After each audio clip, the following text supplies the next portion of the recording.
All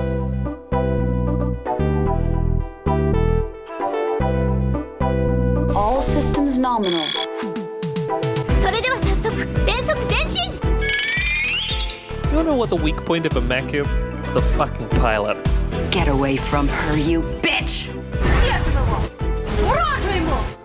His papers say he was a raven. Protocol 3. A pattern blue! Welcome to On the Shoulders of Giants, a giant robot power hour discussing mechs across media, their stories, and why we love them. I'm Nico, and I'm joined by Alice. Just make out with me, you heinous bitch. And Brian. Don't you love how our podcast evokes so much just by looking like us? This laptop and this microphone are like my fingers, and this closet is my tits.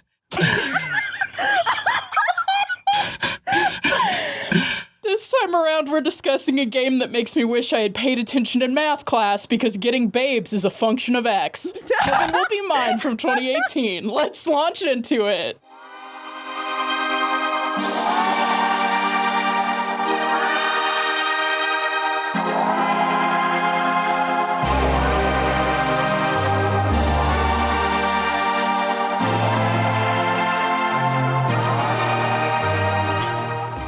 I just want to get up front and say I'm going to be very precious about this. Oh, you and me, this whole podcast is a Heaven Will Be Mine defense podcast, I think, so... Who are we defending against? I'll fight them. Yeah, I haven't heard anything but effusive praise for this game, so... The existential threat? The existential threat, which is just going to turn out to be the hater shadow of ourselves in space. The hater shadow. Boys, watch out for the hater shadow. Yeah, this game brought out some extremely unattended to vulnerabilities in me. I have not had an emotional reaction to a game like this in a very long time, just to be upfront. Yeah. Hey, listeners, this one's going to be an emotional episode. Yeah. It's going to be emotional and, more importantly, earnest. So, Yeah. I have it down later with the synopsis, but I'm just going to go ahead and deliver it now. This is your obligatory spoiler warning. We will be talking about the whole of this game.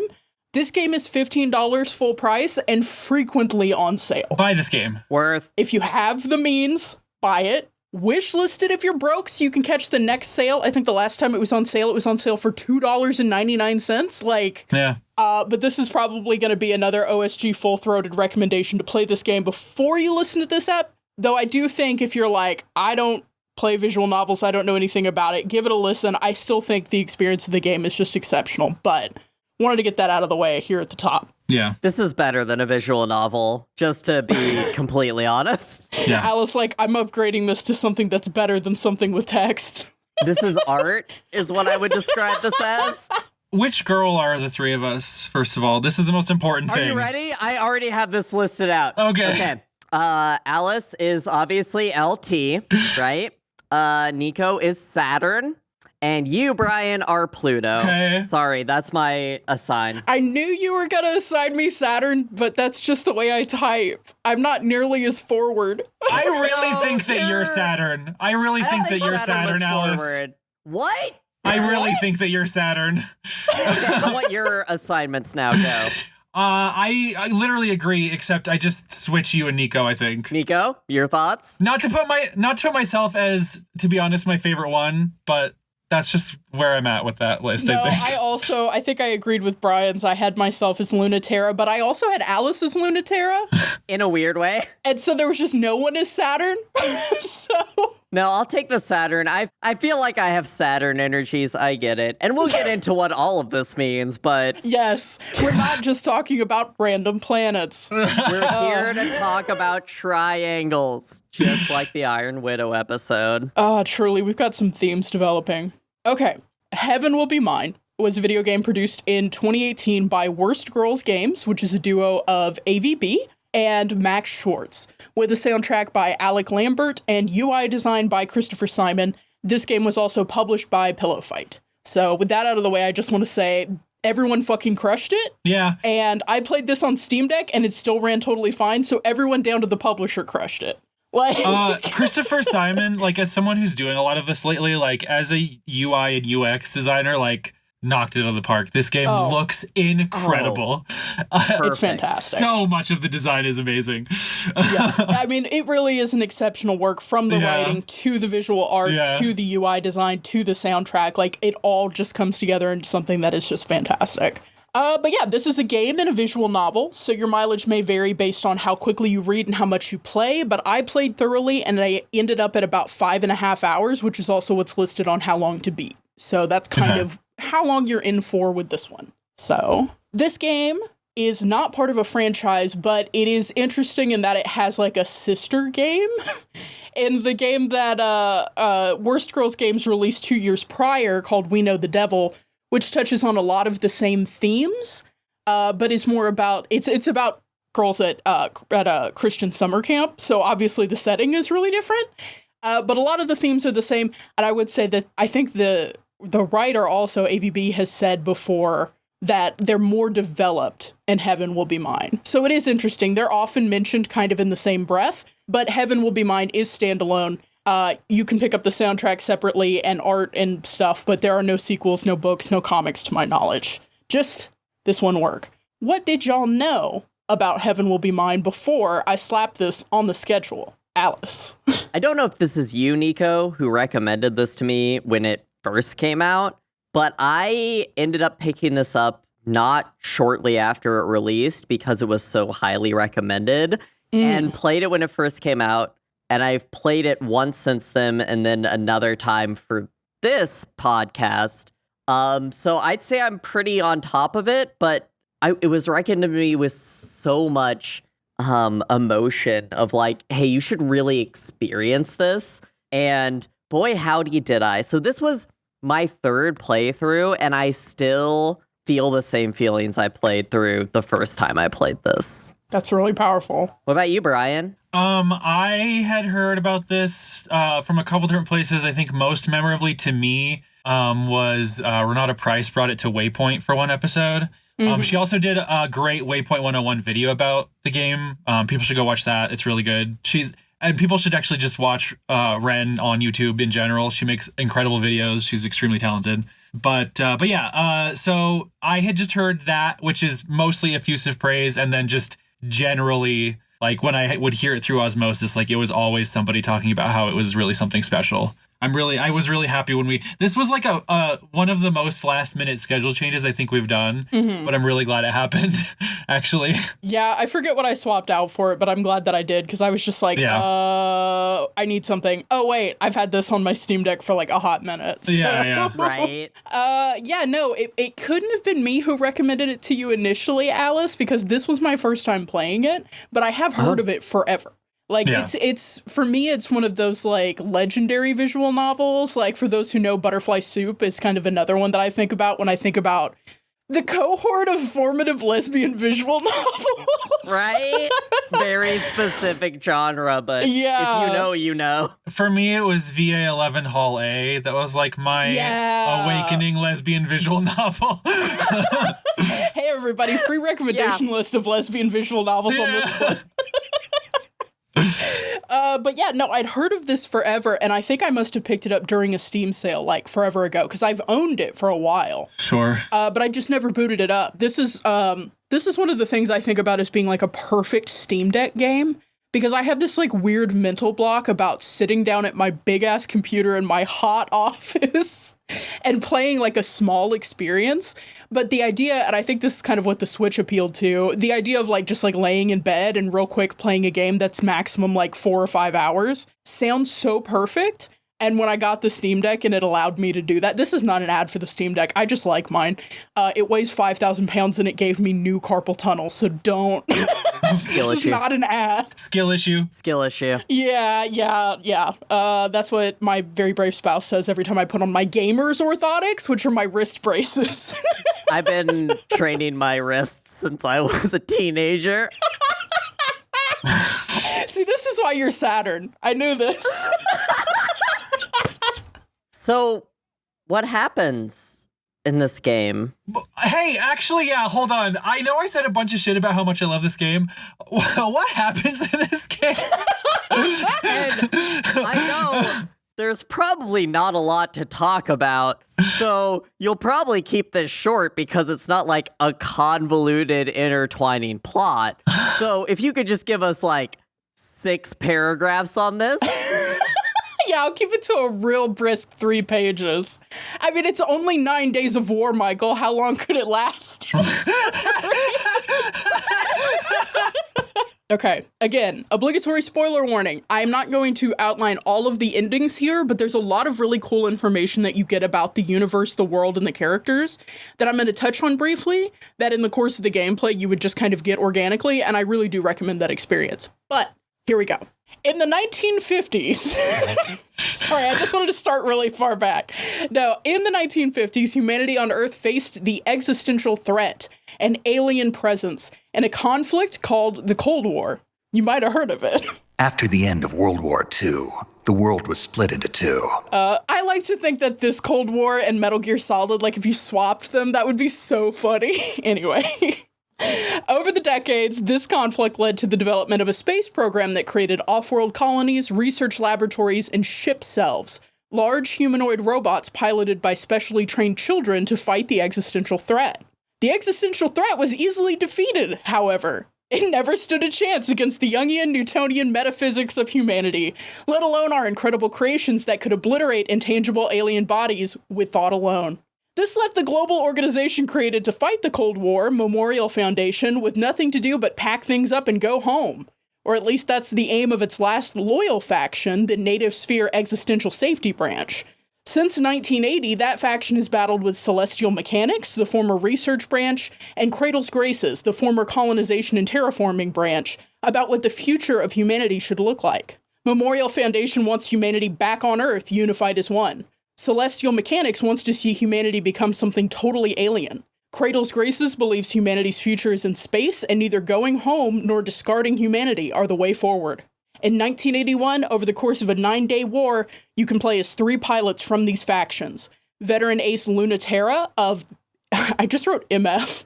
I'm sorry, y'all are just gonna have to know that's the abbreviation and not me saying motherfucker. Motherfucker. Veteran Ace Lunaterra of MF, Astounding Psychic Pluto of CG, or Cunning Renegade Saturn of CM. Each pilots their ship self in conflict against the others, though whether you're loyal to your faction or betray it, and whether you fight it out or make out, is up to you. Each faction's vision for the future of humanity is drastic, but also subject to the vision of its champion pilot, leading to several compelling endings for a player to explore. As the game's description says, giant robots may not make any sense. Celestial cities across the solar system are silly dreams. They are, however, extremely awesome. We, the girls who were raised in space to be special and incredible and pave the way for a new future, aren't giving up so easily. We've got invincible ship selves for ferrying human bodies through time and space, and we have the weight and power to make a fantasy of the future real. And that's our summary. With that, we're going to go to the break, and after that, we will get into the hot mess. Hey, Nico here in the break. Just wanted to let you know that while this is a podcast, and we'll always do our best to describe visuals we're commenting on, we'll also include links to the mechs and images we discuss in the show notes, and post actual photos on our show website. Along with that, make sure to check the show notes for content warnings as appropriate to the episode. That's all for now. Back to the show.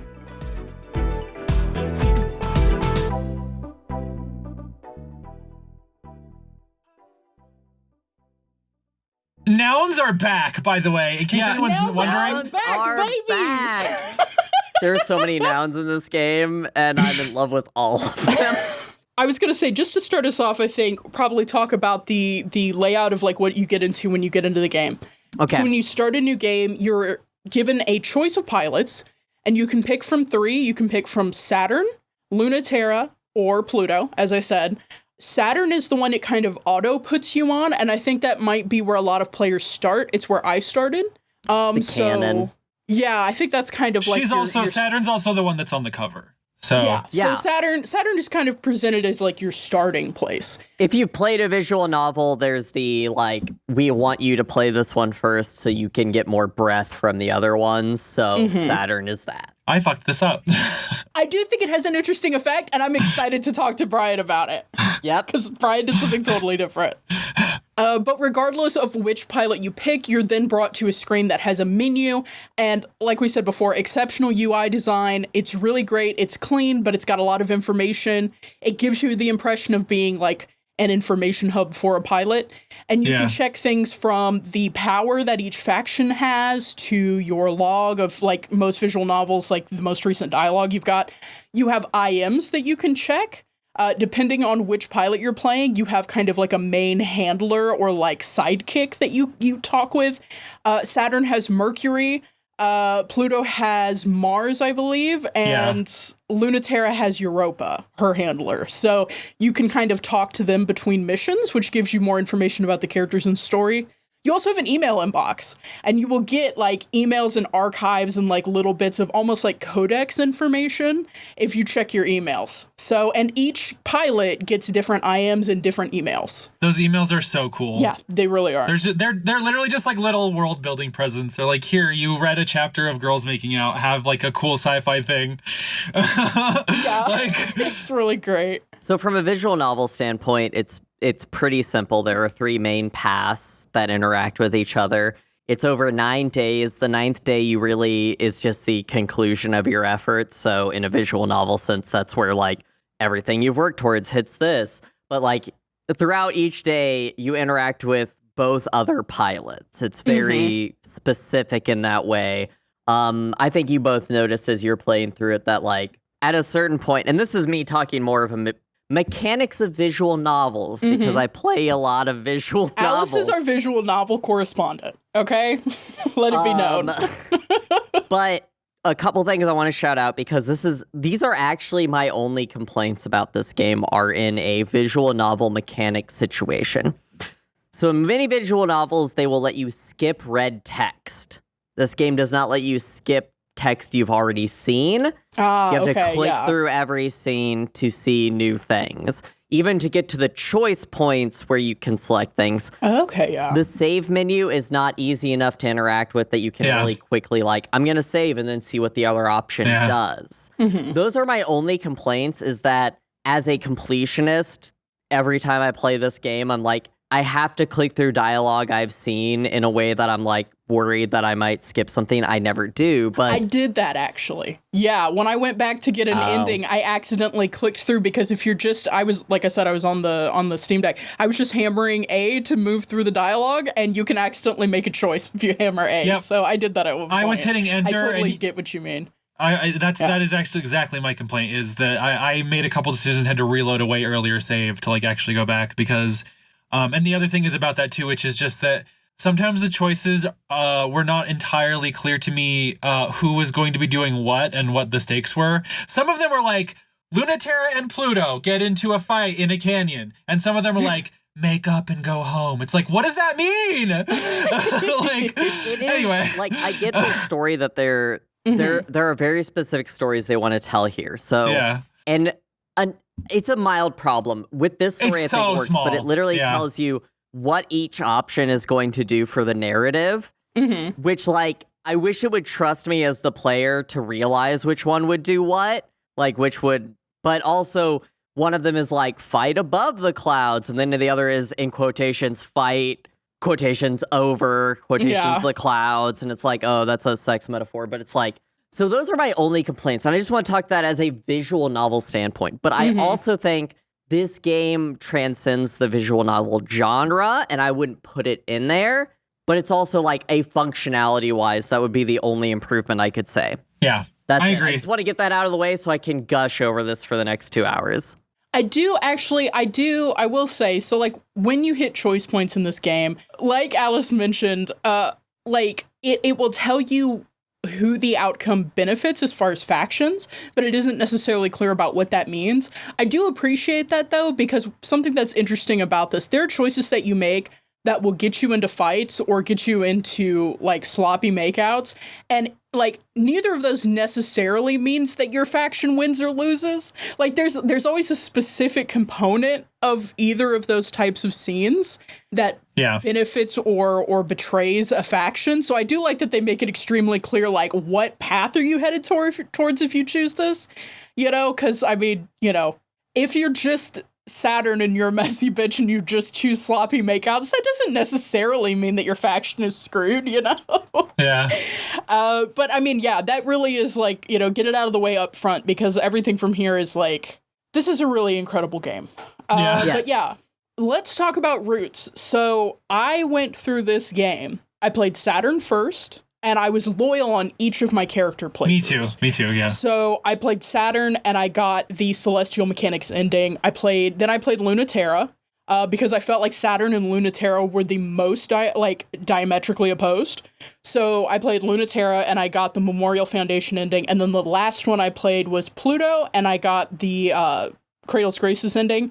Well, actually, the last thing I did was shoot for the Easter egg, which is just if you get everyone to exactly the same amount of influence, you get to just pick your ending. You don't get a special ending, but you just, like, Saturn literally says, like, what do we do at this point? Do we flip a coin?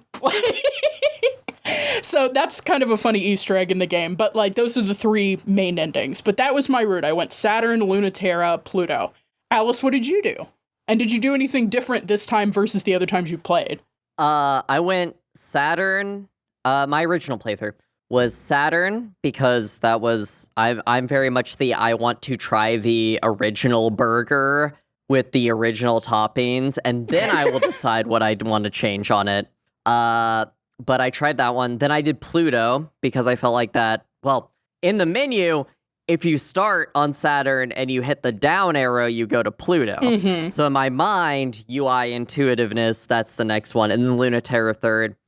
Since then, I generally start with the Lunaterra playthrough for my own personal reasons, but I've tried combinations of, you know, following the storyline that would match. My first playthrough was actually, I tried to match it because I was like, this is probably what this is about. And then I was like, I chose the Saturn ending the first time because, again, it seemed like the canon ending, and I'm very much I want to know the canon experience.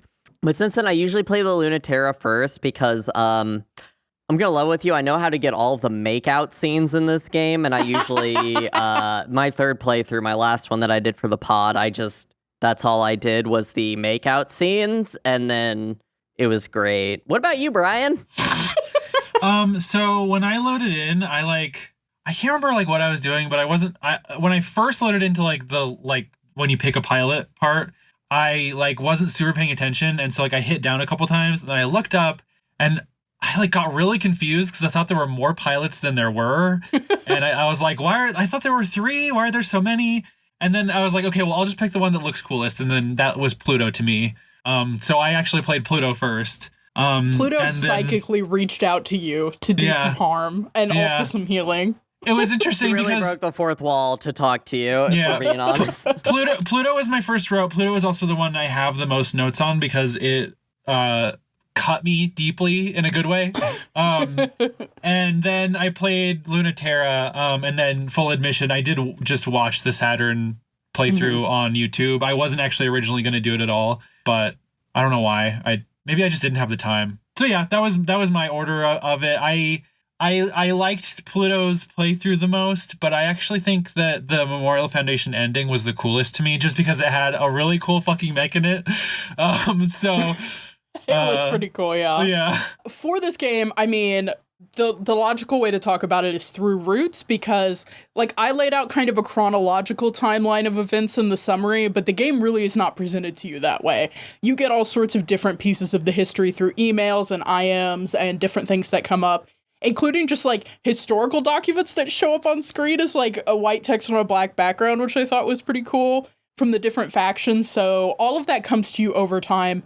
And really, I think it's good to play all 3 routes because you get the perspectives from all 3 factions, and you get all these little details that mesh together. So, and I can't stress enough, there are many moments through each individual character's exclusive plots that are just phenomenal pieces of writing. If you've ever read a really good book, the writing in this is transcendent, and I almost if I wanted to come up with a random criticism, if I were doing this academically or something, I would say that maybe sometimes it's too clever, but even that is a bullshit criticism to me anyway.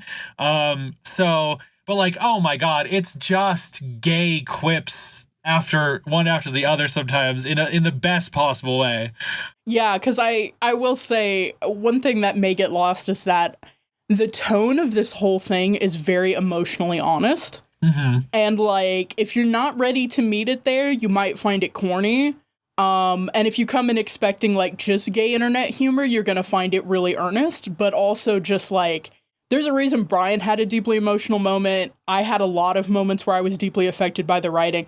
It is serious. It doesn't take itself too seriously, but it is serious, which I think is to its credit. And I also think it could only exist in this format. A lot of the criticism I can levy against a lot of visual novels, especially in the mecha sphere, is that this could just be a novel. Mm-hmm. This could just be a manga. This could just be an anime. This interacts with the game functionality in a way that I think really puts it forward because of how you're experiencing it through this medium. But also, it's a little gay. It is a little gay. I think this is another good moment to credit the UI design. There is some really incredible stuff that happens with how things are laid out that break maybe what you're thinking of as a typical visual novel. Yeah, exactly. I also want to call back to another game we've covered on the pod. Jivo? Meat Mech. Oh, Extreme Meat Punks Forever. Extreme Meat Punks Forever. Whereas, so one of the things I thought about, because I was playing this time with the mindset of the pod in mind, of talking to you two about this, is I thought back to Extreme Meat Punks Forever. And the writing in that was, I think I described it as Tumblr-esque at the time. It was so on the nose. And my initial reaction when interacting with Saturn, way back when, was like, oh, this is some cringe Homestuck shit. Nico was destroyed. Like, I'm not into it. It took like one interaction to understand the dynamics and really see that the way she speaks, the way people speak in this in their different mediums is indicative of the part of the story you're in. And I really think it doesn't feel... We're in a post-cringe society, but I feel like this game did not make me cringe once, whereas Extreme Meat Punks Forever, I cringed a few times. Yeah, I can agree with that, I guess. I think I feel that Extreme Meat Punks Forever is just a different style, and that's okay. And I talked at length about how like my initial reaction to that game was unfair, and how I've unpacked that since then, and how I learned to like kind of enjoy it a lot more. But yeah, this one, it's just a different tone. It's interested in completely different things, but I actually was thinking about Extreme Meat Punks as well, just because they are kind of similar. I would say Extreme Meat Punks exist in kind of the same sphere if we're thinking about like games that are popular on itch.io, if we're thinking about indie games. You can say gay games with queer themes. Say games by queer people. Yeah, no, it's interesting because I would definitely be interested to, like, we do want to play the sequel to Extreme Meat Punks Forever at some point. And I would be interested to see where the writing on that goes and like what level of, there might be cross-pollination, there might be inspiration. There's a lot of like development in this space that has carved itself out as a niche, which is going to be really interesting to look at. Yeah. I do also think it's interesting because Extreme Meat Punks Forever had a gameplay element in a very specific way. Like you actually did stuff with the mechs. Yeah. And this one is definitely like, it is a novel and you're mostly hitting enter to advance through the different paragraphs. But I enjoyed both. It's a kinetic novel for people who know the phrasing. Yeah.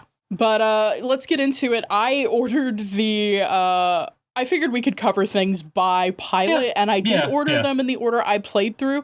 So Saturn. Saturn is a loose cannon in the most, like, if you're thinking about the archetype of a loose cannon, she's out here.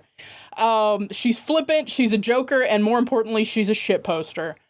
She steals the prototype string of pearls. I keep wanting to say self-ship. Is it self-ship or is it ship self? Ship self. Because I kept thinking self-ship isn't like self-shipping, and I was like, oh no. Anyway, it's a ship self. Ship self. Ship self. She steals the prototype ship self, the string of pearls, from Celestial Mechanics, But I think it's really funny because the story introduces you as like, oh, this rebellious act. And then you find out she was second in command to pilot anyway. So this is like more annoying than ruinous. Yeah, and one of the things that's cool, so each girl has a like launch sequence that gets you into their main story. Yep. And so yes, Saturn's is like you're like reading the command terminal prompts of like her hacking into the cockpit of the String of Pearls, stealing the mech, Mercury complaining at her, and then her, kind of going on her first mission. It's really cool how they do it because it's like a MS DOS entry file. Like it's like inject command string, and like each one of the pilots has a different interaction with this MS DOS screen. And Saturn's is very much, I'm actively hacking, and Mercury's like, hey, don't fucking launch. And she's like, haha, I would never. And she's trying to inject the string at the same time. It's really good. Very good. So much of Saturn is so funny. I really, really enjoy like the comedy that is present with her playthrough. Cause she has, so her like little sidekick is Mercury, the only man who has ever mattered. Oh my god. I love, there is so much in this game about gender. Like it goes without saying, there's so much in this game about gender. I would die for Mercury and his husband. Who immediately, I love how she's like, shut the fuck up, you immediately gay husbanded. Get out of my life. I'm gonna do something not only reckless. that, Mercury is a gay trans man who married his superior officer. and is upset that he's being pulled along, but still completely complacent in what's happening with Saturn. Oh my god. Honestly, in a mecha sphere, right? Because we're a mecha pod. The person talking to you over the radio while you're in the cockpit of a mech is so intricate. Yeah. Intricate? What's the word? Intricate to the experience. Intimate. Oh, do you mean, wait, no, I think you mean intrinsic. Intrinsic. We got there. To the experience. Woo! And I just want to say all three are all-timers. Like, Sailor Mass, who? That's what I'll say. Europa is serving some mommy-dommy shit over on Lunaterra's playthrough. Europa is over here being like, hey, fuck you kids, I'm having a great time. So I want to talk about Saturn's mech, or her ship self, the String of Pearls. The String of Pearls, which is also a thing you say about when you come on somebody's neck, you leave them a string of pearls. Continue. That is true. Please cut all of that out. Thank you. No, absolutely not. Absolutely override, command override. Inject. Yeah, she's a cat girl. She's got a cat mech. It's so good. It is so good. I love. Okay, my favorite thing about Saturn, there is, like I said, this is a game a lot about transness, a lot about being a lesbian, a lot about being a girl.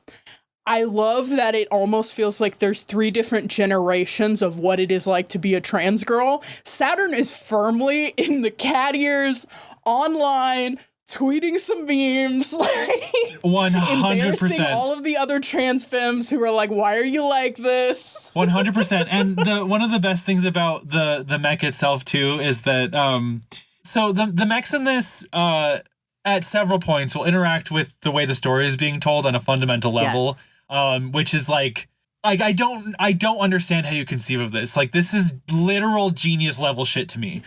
But hers is like made out of like a malleable plastic material. Like, you can cut into her and she'll just heal. And so there are several drawings of her like post fight of her mech having been cut up and is like scarred all over.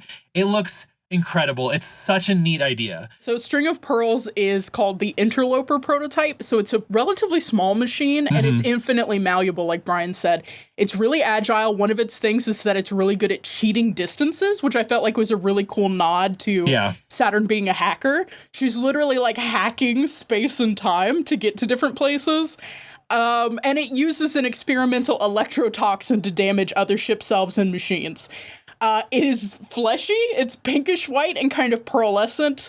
It does have cat ears and a tail, and it does have like a shredded blue material on it, kind of like clothing. Sometimes it looks like a crop top, sometimes it looks like a mesh glove, sometimes it looks like a headpiece. Like, It's very stylish and it's very cool. To do what podcasts do and just read the book on air, I have a quote about this mech I'd like to read. Yes, I'm glad you have it. Please do. So this is one of the things that the novel says about String of Pearls. It's a body that's also a soul. It means exactly what it is. That's why it's so small, curved in wicked edges in some places, but curved in soft ways elsewhere. Sharp claws and deadly tail, but cute enough to hug. Yeah, it's so good. The cute enough to hug lives rent-free in my brain. It's so good. And so much of the imagery you see around it is it like curled or like in some kind of pounce stance or like laying on someone or crouching on someone. Like, it's really great. So one thing to remember about the ship selves is that they were... So one thing we come back to a lot is that they were designed with an enemy that nobody knew about, and so they were basically given like every possible capability. Well, that depends on the generation, right? Which is interesting. This one was designed after that, but it still remains a fact that like all of the mechs can do extremely strange metaphysical shit. So when it says that this mech can cheat distances, it means it can cheat distances. She can change the function of a distance between one mech and another. It's crazy. Okay. This is a perfect time. We need to talk about Jungian Newtonian physics. Okay. I think a very important part, and not to like diminish this entire like let's talk about Newtonian physics, but something this game does is it basically says, hey, reality is malleable, and we are going to use machinations to interpret what reality is in each of these stories. And even Lunaterra's, which is I'm gonna use parentheses here, vanilla ending and vanilla story. It deals with like just the difference in space and time and like the whole plot of the existential threat and what capital C culture and what that means for gravity and how gravity is both actual gravity and the gravity of human culture is such a main line through this game. It's wild. This game, we joke that nouns are back. Nouns are back in a big way. But it doesn't have a lot of made-up nouns, which I thought was really cool.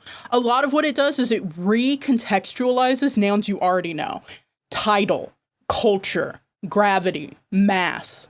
All of these things have a different interpretation in this setting, and what they usually have is they have like a science layer, they have kind of the physics layer, but they also have a meaning layer, they have an emotional layer. And so when you talk about culture, when you talk about capital C culture, that's like the conglomeration of humanity that creates like another cell of humanity. If you want a space station to thrive, if you want a colony to thrive, it has to have a certain density of culture. And culture generates energy, which can generate mass, which can then be like these all have interactions within and among each other in this way that is really cool. Specifically, I just like in terms of being like surviving in space, the idea is that if humans did not have culture to remind each other that they are human, they would lose their form and become something else. This is what Celestial Mechanics is interested in researching and finding out, or just potentially something formless and like non-corporeal that has absolutely no effect on the world and cannot function as like a sentient being. And so it's fundamentally a story about how both reality is malleable to transcendent human will and also how completely fucking dangerous that is in a way that's like really, really interesting. Yeah, and one way that this is interesting, I just want to bring it up real quick. So Earth has a specific gravity, and that gets cited at some point. I did not write it down. I think it's like 9.8 meters per second squared or something. Yeah. Anyway, it has a specific gravity that it exerts. Well, it's also pointed out that the way that ship selves work is pilots exert a specific gravity, and that's how they heal, and that's how they maintain their cohesive form is through the gravity of the pilots. And so there's already this idea that, like, there is physical gravity created by something of sufficient mass and space. That's your scientific layer. And then there is the gravity exerted not just by culture in the sense of human society, but also by individuals. And like what friction that produces and how that maintains shapes or breaks shapes. So that's kind of the realm that we're dealing in as we continue to talk about this stuff. Mm-hmm. But returning to Saturn. Yeah. Saturn is a brat. That's all you need to know is each of these has a specific role in the love triangle. Saturn is the brat of the trio. And that's why I identify with her. Maybe you're right. Maybe I am the Saturn. I think you are the Saturn. I really do think you are. I'm sorry. Shit. So returning to Saturn, another interesting difference between all three roots is what generation of pilot they are. And I think it's interesting that we're introduced to Saturn first. Saturn is a third generation pilot. She was tank grown, and she is way more transhuman than the others. Her generation were meant to physically connect to their ship selves, so their piloting would be as natural as moving their own bodies. So Saturn is observed to be very sensitive because of this. A lot of the language around mech fights is very erotic. Yeah. And Pluto is taken aback when she gets a look in the cockpit at how wired in Saturn is to the string of pearls. I have a lot of quotes from this, but I'm going to try and keep it minimum. So you're good. I forgot my Steam Deck, so y'all are the only quotes I have. I took 680 screenshots. I played this for 5 hours. I had to hold myself back from writing down too many quotes because so many lines were bangers, right? Yeah. Like I was just like, this is emotional. But this is written about during an interaction between Saturn and Pluto, because Pluto is a generation 2, so she was also grown in space, is the simple way.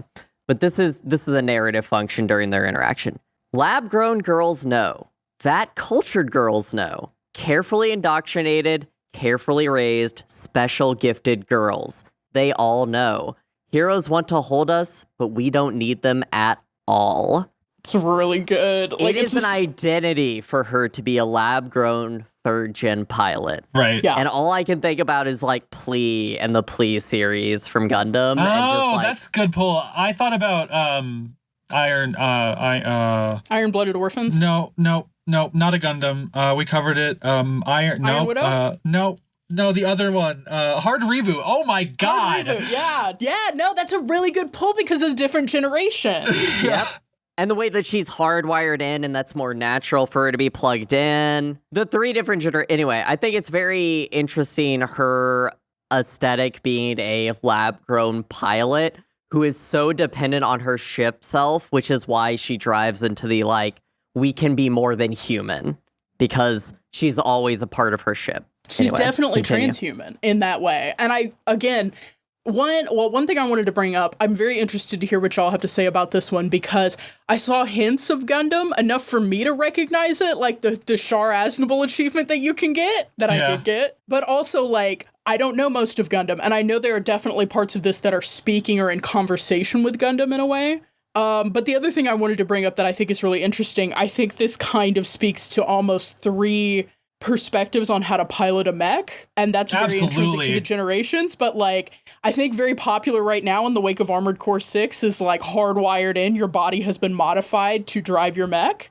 And the other 2 are different approaches, and I love the interaction between all of these different types. But circling back to Saturn, she is your representative pilot from Celestial Mechanics. They were the research division of Memorial Foundation originally, and they interacted with some of the most strange and experimental technology during the Cold War. One of their pilots, Neith, plunged into a gravity well and experienced eversion, which is a process of change so complete they became something entirely alien, like the existential threat. So since that time, many members of Celestial Mechanics have sought to evert, though its chief, the calculating... Okay, I meant to get a pronunciation guide. I'm just going to be open and honest on the pod. I don't always know how these are pronounced, so if y'all know, please correct me. That fucker. I think it's pronounced that fucker. That fucker. Iapetus, I think, who is like the chief of Celestial Mechanics. Oedipus, right? Because it's supposed to be Greek. I think so. I went Iapetus, but Iapetus, maybe. That felt the most Greek to me.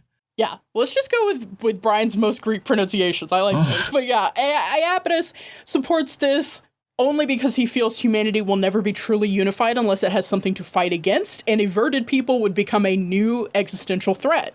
So if you play the Celestial Mechanics ending, the girls all evert and become strange celestial entities that interact in novel ways, and while Iapetus gets his wish, Saturn implies that aversion will spread. Which I think is a really cool ending. It's a really cool ending. I mean, he's also they kill him.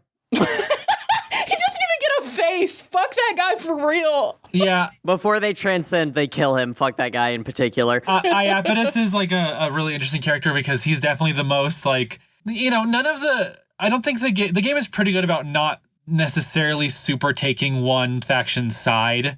I do think Iapetus is like one of the more villainy villains. Like, even that's part of what Saturn's whole thing is like she is pretty clear that she does not necessarily believe in celestial mechanics' bullshit at all.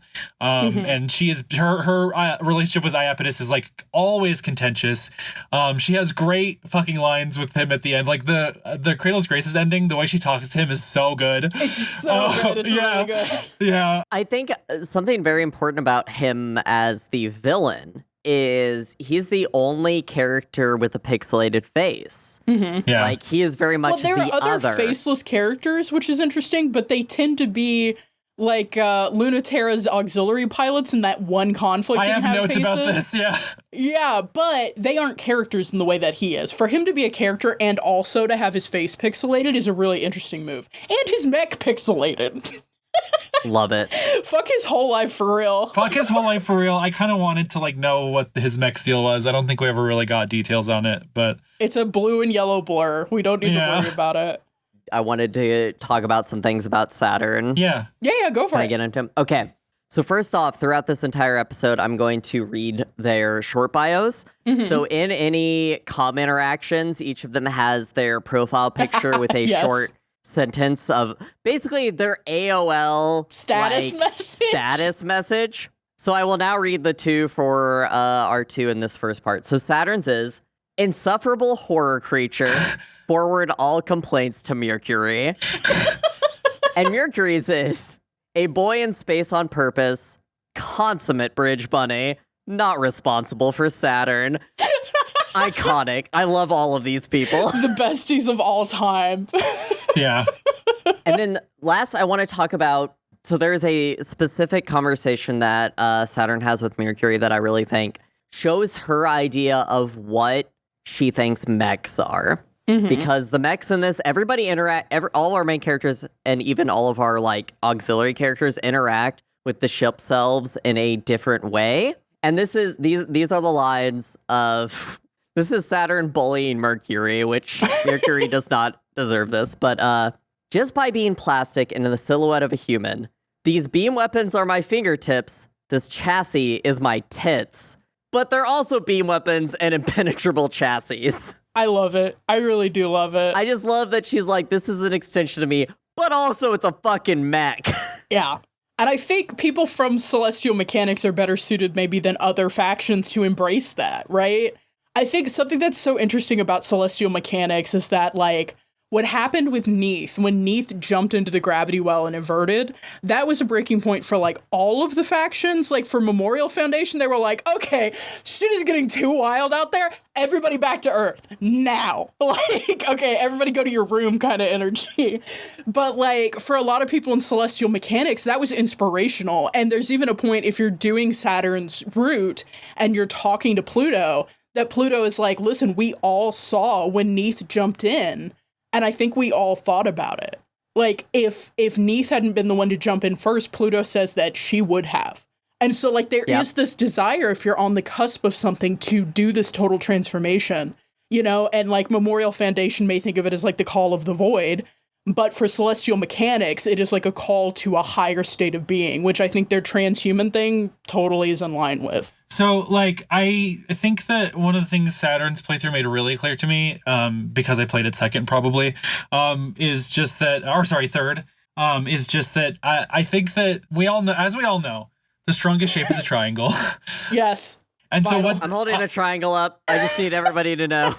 a thing that this game does really, really well and kind of trusts you to sort of suss out as the kind of romances unfold and you get all the different endings is that, in a way, like, each of the pilots has something, like, spiritually and emotionally, like, a maturity or a stability that the other two need and want. And so Saturn says, I'm not gonna read the exact quote, but it is a really good quote. Again, play this fucking game. Yes. Saturn talks about how she's someone who wants to be commodified and praised. So good. Yeah. Same. I love it because she's talking to Mercury. I think this is the quote you're talking about, or like it's relevant to it, where she's like, I've decided I don't want to be a pet anymore. Yeah. And Mercury's like, wow, growth. And she's like, I want to be a toy. Yeah, exactly. Yep. Which is really, really cool. True. By contrast, true. like Lunaterra is a poster child. She's the ace pilot. She is a toy. She's an intellectual property. But it's based on like kind of a shallow, tortured sense of self and like a core betrayal of ideals.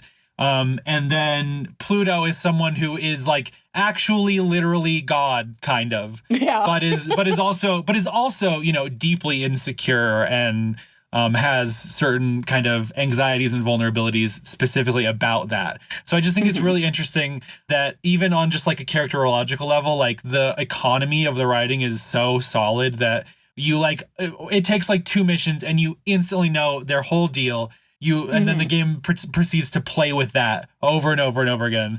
It's really, really cool. And especially I think Saturn is interesting just because she also kind of makes a joke out of doing that, you know? Yeah. Out of deciding to be honest instead of deflecting with humor. Yeah. Yep. Let's move on to Lunaterra. So Lunaterra is Char Aznavour. Okay, end of podcast. Obsessed. Obsessed with Lunaterra. It is so fantastic. Lunaterra is a chilly, no-nonsense ace pilot who was one of the first to ever do it and pilots an original 1969 Nice.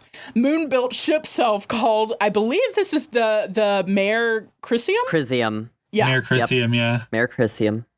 So while she's extremely popular with the other girls in the Memorial Foundation, mostly for being like untouchable and aloof and, you know, Lunaterra is treated cautiously by her CO, Europa, because at one point she betrayed Memorial Foundation to join Cradle's Graces, then betrayed them and returned.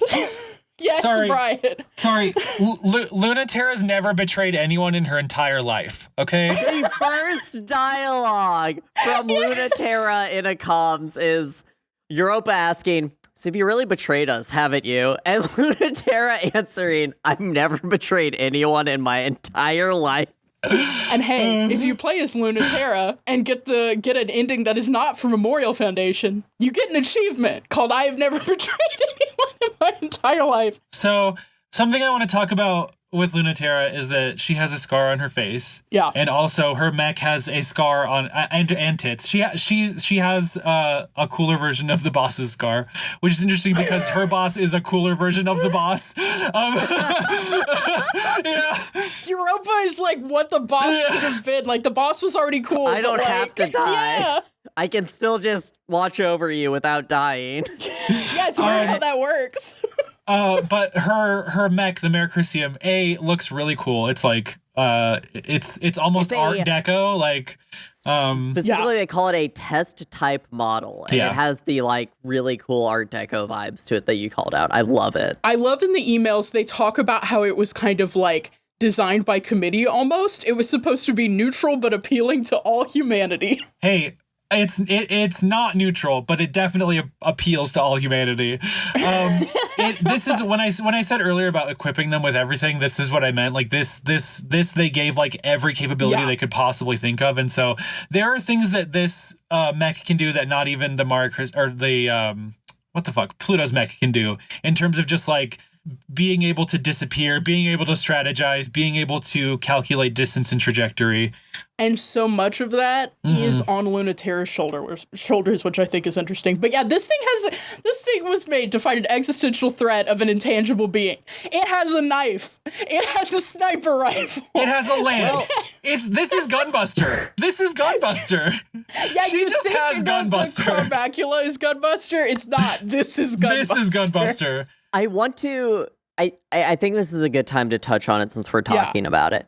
But the 3 generations of mechs are all 3 different types and interactions of mechs with the physical space.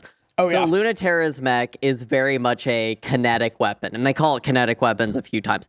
It shoots guns, right? And then Pluto's mech is very much this metaphysical god creature that deals with gravity and relations. And then you have Saturn's shit tier mech that's just like, I'm in the middle of space. I'm doing whatever I want. Change reality. And I just love because they call out when they talk about Lunaterra's cockpit.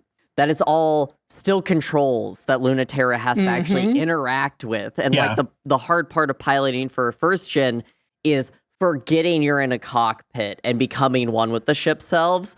And then you have Gen 2, you know, Pluto's mech, which is very much like you're a part of it, but you're still controlling it with your hands. And then you have Saturn, who's like, plug in, jack in. You're fully just, yourself is the mech. And I just love the three of them. That's it. I just want to call that out now. The way that Alice is going to do each of the IMs, I am going to talk about each of the like logon. Are you ready? Sequences. You. This one hit me like a fucking brick. If you want to talk about identifying with characters. I knew this one was going to hit Nico. So Lunaterra's intro is literally just a list of issues the Mare has. It is attempting to prevent Lunaterra from launching on the grounds of all of these inconsistencies and inefficiencies and injuries that the mech has. And the intro sequence is Lunaterra, like, one by one, going through disabling all of them and just saying, I can handle it, I can do this, it's totally fine, I've been doing this for years. She literally says it asks for a reason to override a command, and she types, I can handle it. Yeah. I'm not okay. So in each of these interactions, they generally have, it like the handler IMs them while they're doing this. Saturn's is her dismissive of Mercury, but Europa, I want to call it this one line. And this is to do with like, I don't want to say there's kink in this. There's kink in this. There's kink in this. Kink at Pride. All of these pilots should be at Pride. They should be at the club. But this is going to be me coming out. I see mechs as a form of bondage. Okay. That was so funny because me and Brian just both made the most bug-eyed expression when Alice said, this is going to be me coming out. Yeah. Expecting her to say something patently obvious, and then Alice did say something interesting, and we had to be like, oh, right. So I want to read... Speak on that. Please speak to that. I'm not going to speak on it. Well, this is 80 episodes from now. We'll talk about it in depth over the next 80 episodes. But Europa is it messages Lunaterra as they're launching. And the thing is that Lunaterra did betray the Memorial Foundation. Yeah. But they're back and they're letting them go and like do their thing. And Europa says, quote, letting you keep this is my gift to you, Lunaterra. Your favorite and loosest leash. Prove to me that you've learned not to choke on it. And I love that we think about mech pilots and we think about the, how would you describe the loose cannon, the Char Aznavours, right? Of at the end of the day and until the end of the first Gundam series, spoiler alert, Char Aznavour has the loosest leash, but he still is at the yoke of his commanders. And throughout this game, everyone is very loose, even Pluto on a leash. Pluto's is more metaphorical, self-imposed, but Lunaterra's is literally a leash. Like, hey, don't fuck us up again, Lunaterra, and we see how that happens. But I love this line, and I do love when you think of being a mech pilot, right? You're not going to get one of those just on the street and be self-functioning. Generally, you're going to be part of an organization. At the end of the day, it is a form of control to let you pilot that mech. Lunaterra's whole plot is about struggling against imposed feelings towards Lunaterra, right? Pluto is self-imposed. Lunaterra is external pressure of what Lunaterra has to be. And Saturn is gremlin child. Sorry. Continue. No, I just wanted to get on that. I mean, I'm feeling it. I feel like my eyes have been opened a little bit. This is an interesting angle on it. And when we say full enclosure, we mean full enclosure. Yeah. Anyway, their status messages are, Lunaterra's is, pilot first class, don't send me messages. And Europa's is, director of combat operations, Memorial Foundation, existential safety, not your mom. Unfortunately, Iconic. she is. She's my mom. But yeah, I mean, looking more at Lunaterra's mech, so the Mare is a very old machine. It was the first to have an engine built that could influence external gravity. It has a variety of weapons, as we talked about.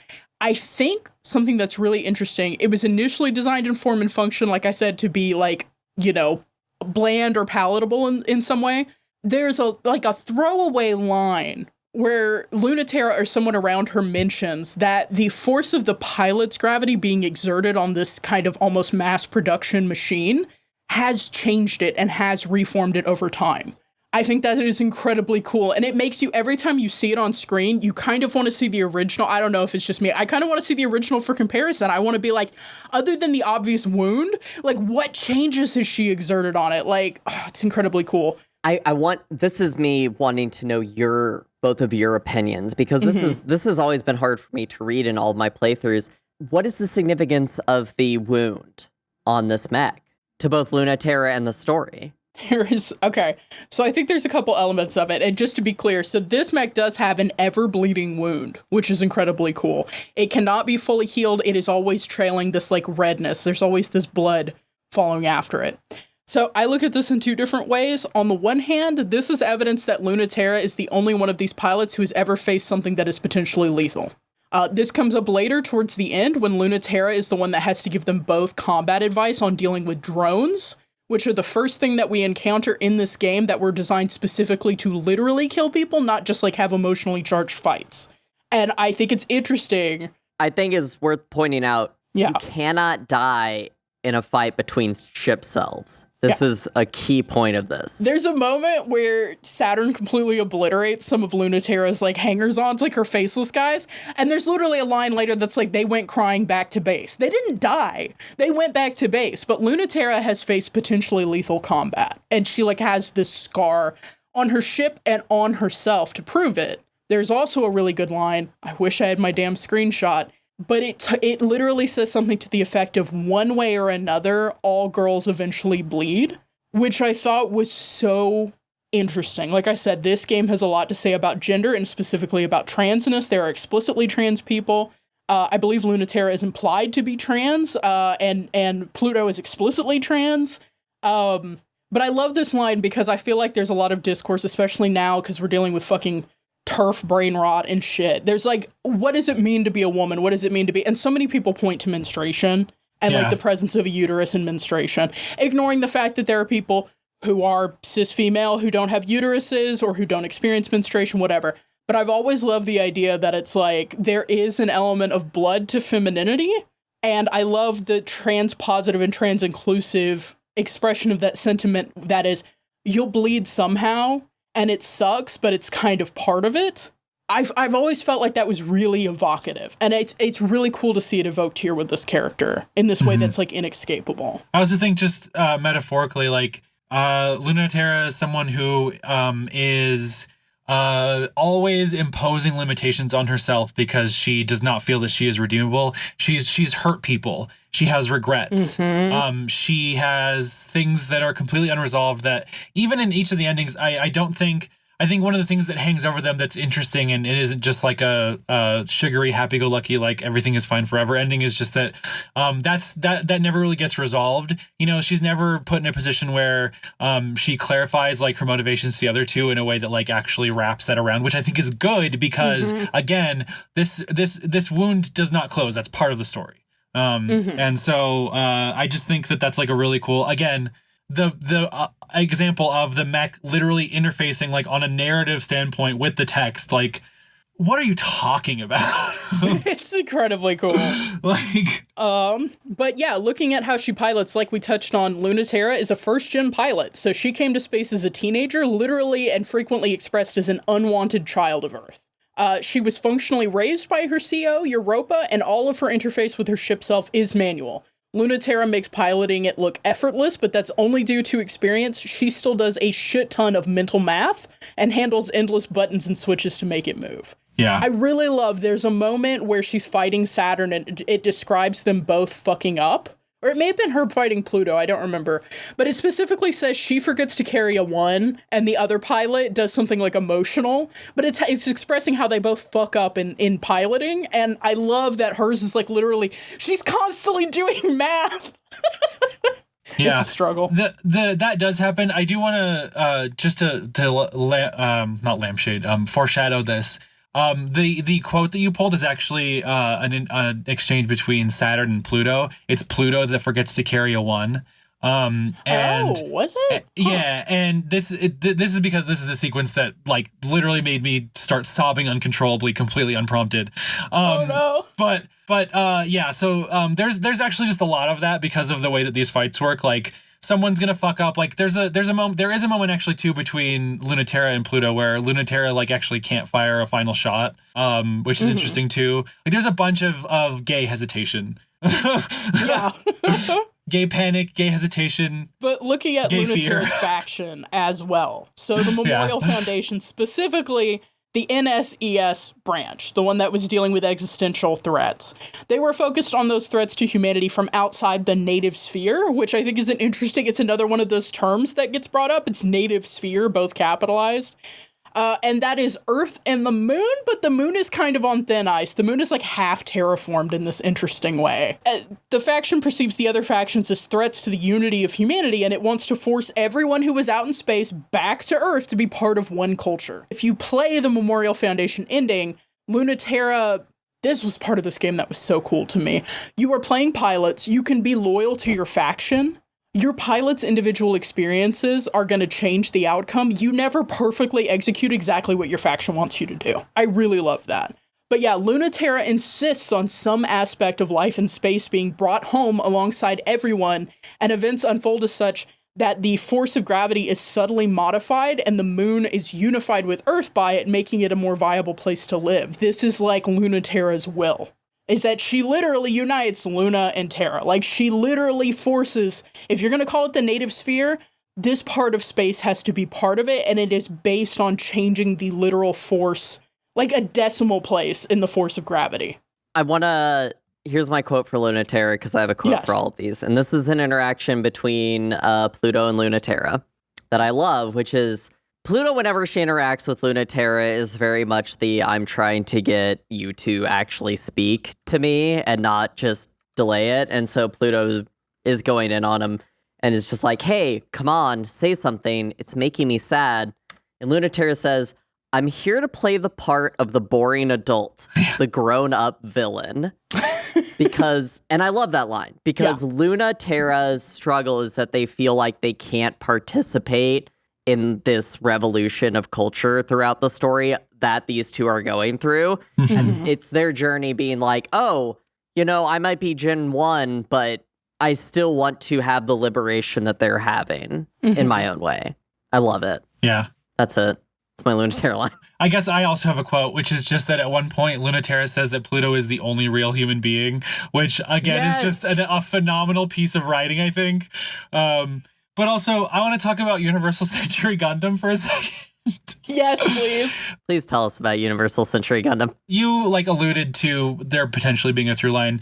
I mean, to be clear, I think in 50 episodes, Gundam doesn't really get to the place that this gets to for me. But the story is exactly the same. The Earth Federation wants humanity to be Earth focused. The space noids, aka Xeon, believe that space is giving humanity a transcendent birth, aka new types. They believe that new types exist because humanity went to space, aka psychic people like Pluto. So I just that's like where those two things kind of collided for me. I was like, oh, that's what this is doing, I think.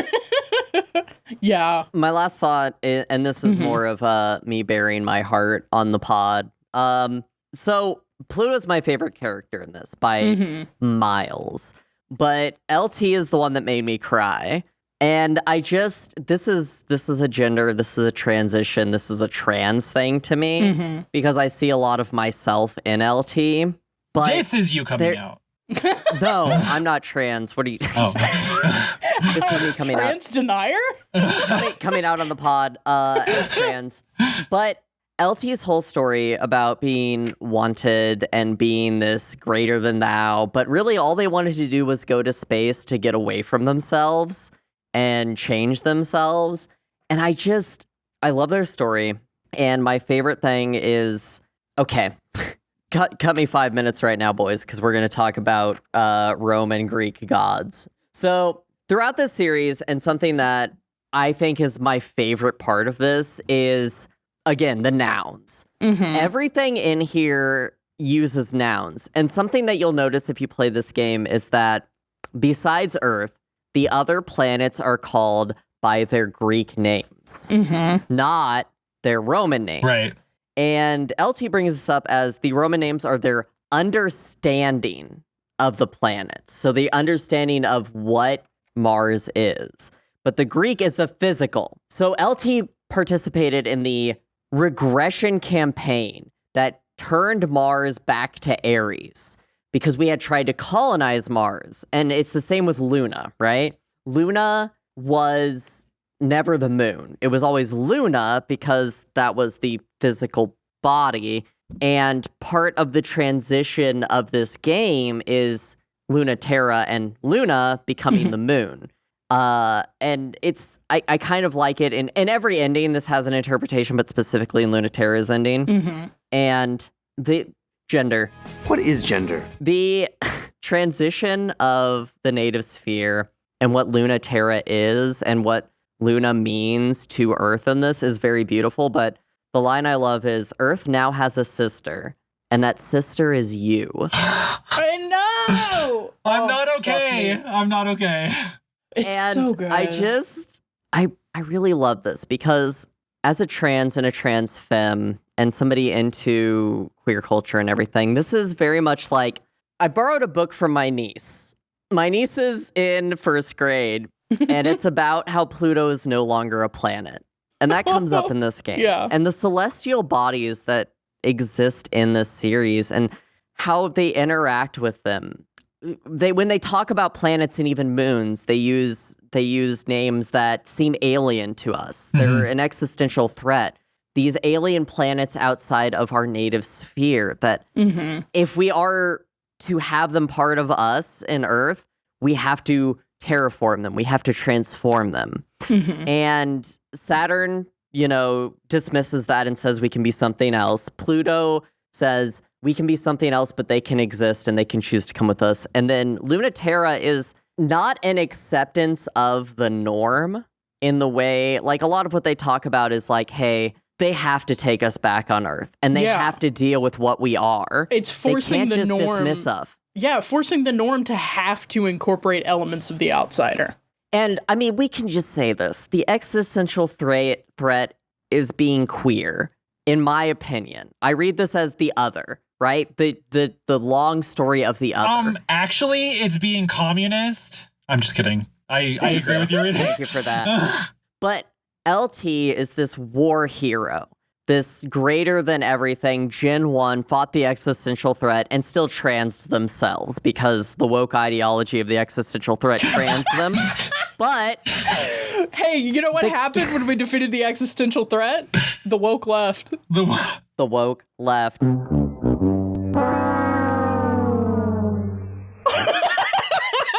But LT, so the ship selves cannot exist on Earth. They would be crushed under the gravity. And gravity has two meanings in this, which is both the physics gravity and the emotional gravity. And LT comments at one point during this that if they are to go back to Earth, will the weight feel different than when they were there last? Because they haven't been back.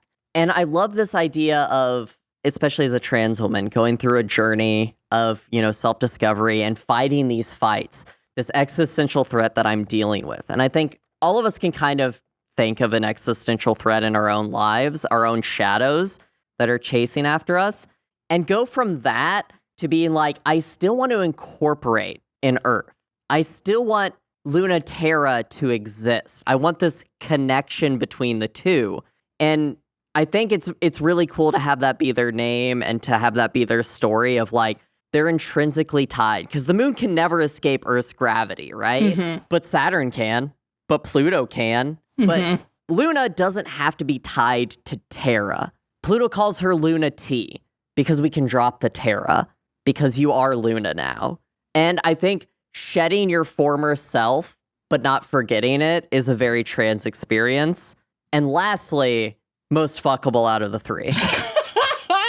Okay, my 5 minutes are over. Continue. I will say my quick note on why Lunaterra hit me like a sack of bricks. Like you said, it's like, you know, we may not all be trans, but we all have different ways to relate to the feeling of alienation. Like, Lunaterra hit me hard as someone who, like, I have ADHD.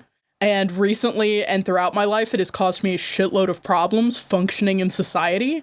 And so when she started to get all of those error prompts and all of these issues that just, like, are unsolvable, like, my brain is differently shaped than other people's brains. There are a lot of people who have that experience for one reason or another, but, like, when I first read about how the development of the brain is different in people with ADHD, I was, like, relieved because on the one hand, I have an excuse, like, there's a hole where a developed thing should be.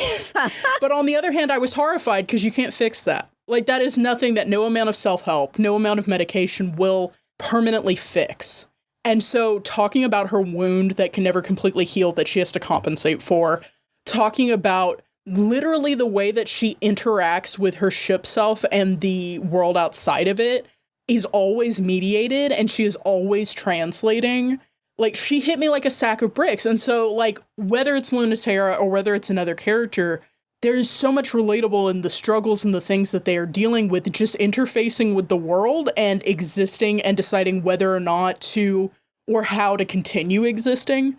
And so, yeah, Lunaterra hit me like a ton of bricks because I've definitely had mornings where I feel like I sit up in bed and I get my OS readout. It's just all errors and problems.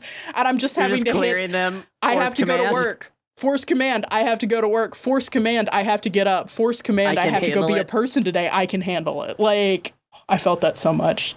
Moving on to the only girl that matters for Brian. No, I'm kidding. Wait, real quick though, Lunaterra is the only one who interacts directly with one of the coolest mechs ever, which is the something. Oh, is that Halamede's mech? Halamede's mech, yeah. Lo Soleil. Lo Soleil. Is it Lo Soleil or is it Lo Sulci? It is a C. El Suchi. Lo Suchi. So Lo Sulci. I think Sulky? Anyway, it is one of the coolest drawings in the novel to me when you see this thing at the during the Memorial Foundation's ending. It's like it's made out of hard light. It's like this like pearlescent clawed thing with like a big veil over its head, and it's just like in this dynamic pose and posture. It looks so cool. It shows up and gets its ass kicked, which is fun. But anyway, also Halamede out of nowhere. Hello, Queen. I love you. I'm so sorry for what Lunaterra did to you, Halamede. But yeah, I don't have much to say about Halamede. I just think this mech is super cool. That mech is bangers of all time. Yeah. Sulkai. Sorry, I was looking up a pronunciation video because it was going to bother me. That is the Lo Sulkai. It is a part of the brain as well as a part of a planet, so that's interesting. But yeah. Let's talk about the metaphysical breaking, fourth wall breaking Pluto. Pluto! Okay, so girl of all time. I will go through my brief thing real quick, and then we got to talk about, like, all of her situation forever. Okay. Pluto is an affectionate girl with a psychic prodigy, raised from a young age to be an exceptional pilot. When she was first suited with a prototype ship self, her abilities single-handedly wiped out the existential threat and ended the Cold War. I love that there's a moment later where they talk about the purpose of, like, the eye telescope that they were using to try to see further into the universe. The lens, and it was literally just to check that she had killed everybody. Because they all went away, and I presume somebody at the space station was like, hello? Are they all dead? Yeah, they're all dead. Ever since then, she's been the spiritual leader of Cradle's Grace and has worked to love and embrace all things as part of her work to make space home to humanity. Still, she struggles with feelings of inadequacy and fragility and the idea that she isn't strong enough to do everything she's been tasked with doing. Mm-hmm. Oh, guys. Pluto is... Guys, saddest plot, honestly. I felt so sad, but also so happy for Pluto throughout all of it. Well, her sheer just power is so isolating, and it's really sad to see. And she jokes about it. She's very much so I'm joking away that I am. One of the things that you see when you're selecting pilots is like a little quip about them, and one of the things I remember about Pluto's is like she tries very hard not to have dislikes. She's placating. I think Nico used an extremely excellent word earlier that I hadn't come up with yet, which is benevolent. Because I mean, there's a quote. I don't know if I have it. I'll have to look at it when we actually get there. But there's a quote about like mass size, mercy, and tenderness that like floored my ass. Like, Yeah. That was It is actually really- yeah. Yeah, it's just really incredible. She is incredibly powerful. And I love this because, like, normally you see these kinds of power discrepancies between pilots and mechs when you, like, move up a tier. Like, you start with your plucky ace, and then, like, the threats get bigger, and then, like, they move up a tier into a more powerful machine or whatever. No, this is, there were some prototypes, but, like, this is just her ship self. This is just her presence. And it is big. And it is encompassing, and it is devastating. To be clear, the mech itself, while bigger than others, it's the presence. Yeah. It's the gravity. I also think it has a completely dynamic and variable size, which makes perfect sense to me. I mean, it literally bends physics around it. So, like, it can be as big as a sun. It can also be, like, smaller than the string of pearls if it wanted to be. But yeah, one of the quotes I do have about it, which is during a confrontation between Pluto and Lunaterra, is that she calls her mech a body that's so her. Lunaterra finally isn't weird about fighting it, which I think is such a good line. This mech, by the way, I haven't talked about what it looks like. It's a big, red, tubby, veiled. It's so good. I love this thing. This is my favorite one for sure. It's incredibly cool. It's like veiled with chimes. Yeah. I'm obsessed. Yeah, this is the creation star type Krun Macula. I believe I'm pronouncing that correctly. Yeah. It's an extremely large ship self with a tidal reactor in each hand. It uses to both maintain itself and affect massive changes in space around it, such as creating small stars. That happens, I think, like a couple times. Yeah. She just does that. Also makes a nebula, just wild shit. Just why Love not? it. This is a physical divine. size is like, for Friends of the Table people, this is a divine.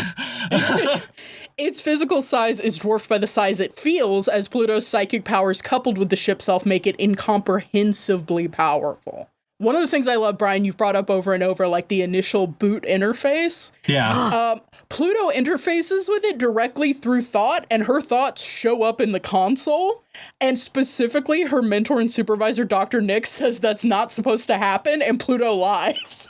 She's like, yeah, no, everything's super normal over here. It's like her like conscious thoughts are in the it's DOS. like her boot up phase is like everyone else is kind of like a fun literalization of like the interaction between pilot and mech.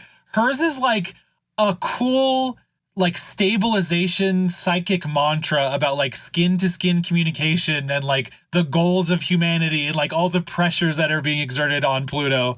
It's a huge quote. I actually have all of it. I'm not going to read it. It's crazy. It's a big quote. I do want to call out, and this is it's a small Easter egg, and I really love it because it belays a lot of her plot. The OS that the Kron Macula uses is the 0Y0YC1 or the OY can't I OS. Oh, that's cool. Banger. Yeah, that's really, really cool. Also here are the quotes from their AOL status messages. Yeah. Pluto's is very on brand of Pluto to just be, I have to present myself as the leader of this movement. I'm thankful for my cradle's graces, but we're not coming back. Which is literally the tagline of the Cradle's Grace faction. She is the only pilot who literally has their faction tagline. They all follow her. That text is that hit me so hard. That is such a cool thing to say. Sorry. It is really cool. Yeah. It's such a good idea. Yeah. And then Mars, who we haven't talked about, is the Amuro Ray of this, including the great line, you should be the main character, Pluto once says to Mars, which is just a banger. Mars's is Generation 2 pilot, first class, DMs open for fight requests. Yeah, Mars is like aggressive. Mars just wants a fist fight and fuck. Yeah. Mars is great. Mars is incredibly bad at relationships, and Pluto keeps like dispensing advice in a way that is so funny, especially when you find out Lunaterra, I believe, broke up with both of them. Yeah. Yep. It is incredibly funny. Lunaterra broke up with like half the people in this game, but it is still really funny that she specifically broke up with those two. I just absolutely love that Mars wears a branded shirt for their cause. Yeah.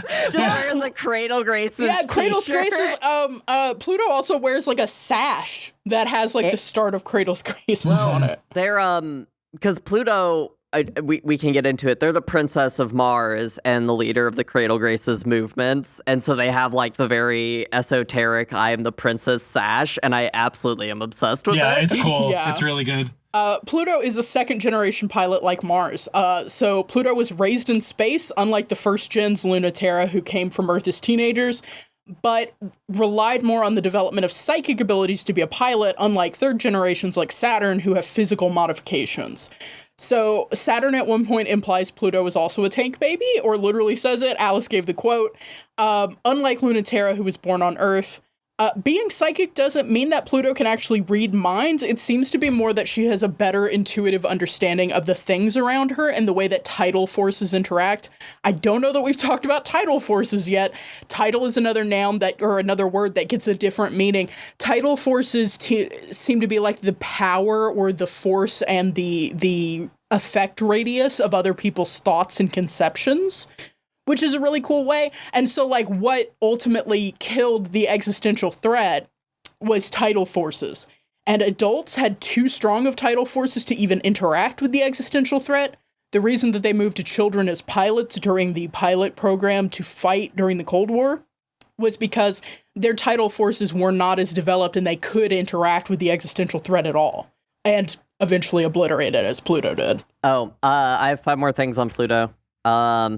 Pluto's story is very sad because they are the type who, I mean, they love good girls. Who doesn't, right? Mm-hmm. They say this many times, but they're also the type who has to be perfect. And like Lunaterra also kind of has it, but Pluto really is like never shows an outward face of her struggle except to Lunaterra, which I kind of love as their interaction. Mm-hmm.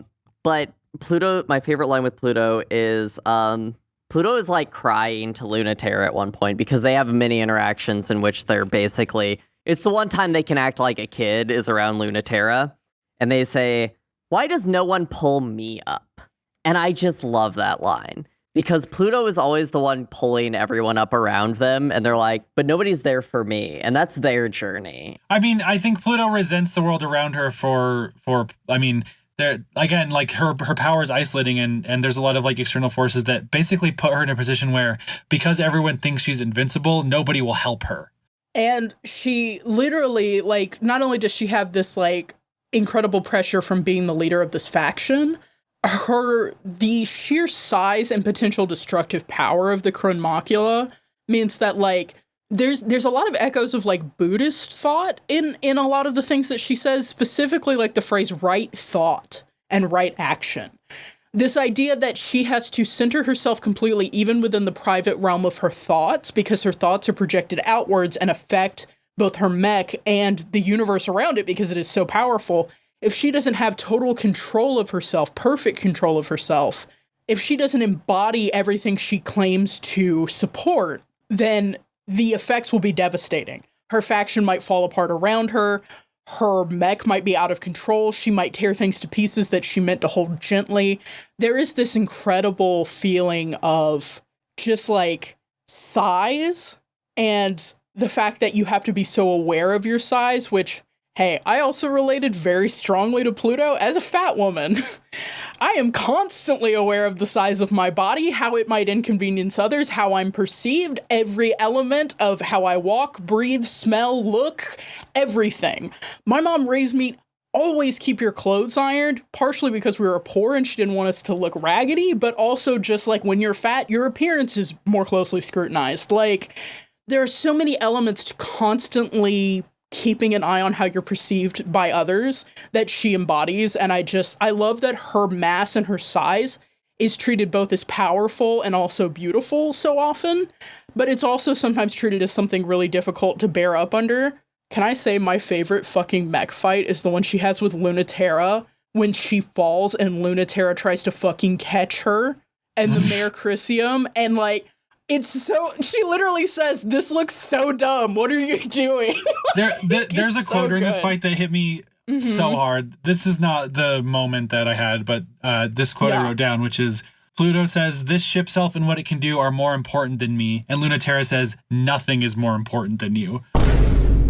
I know. No wonder people kept falling for Lunaterra, let's be honest. No.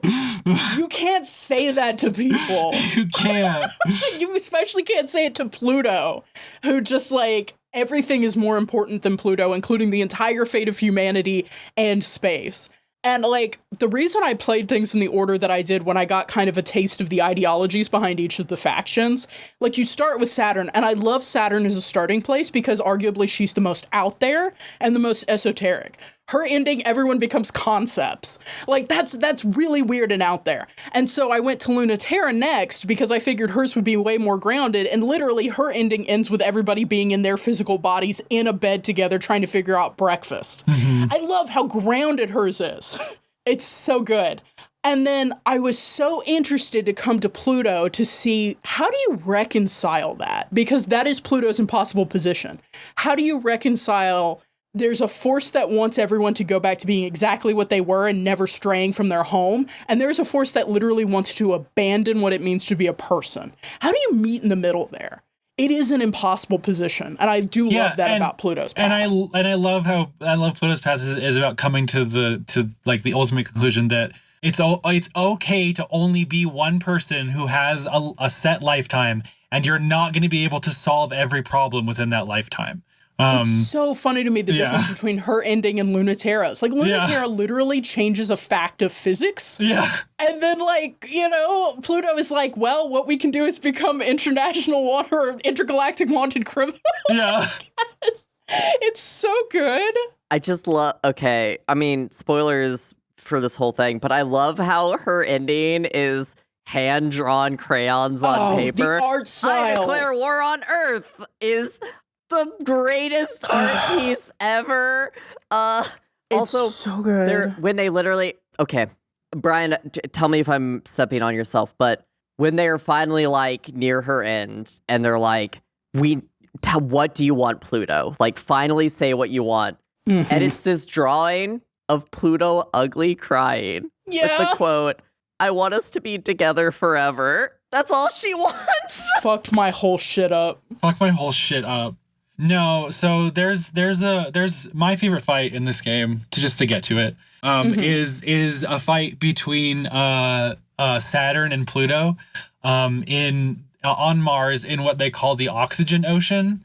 Yes. There is a celestial mechanics fleet hiding there, and Pluto shows up to just wreck it, which while she's fighting Saturn, she's basically like, with her other hand just erasing this whole other fleet of ships.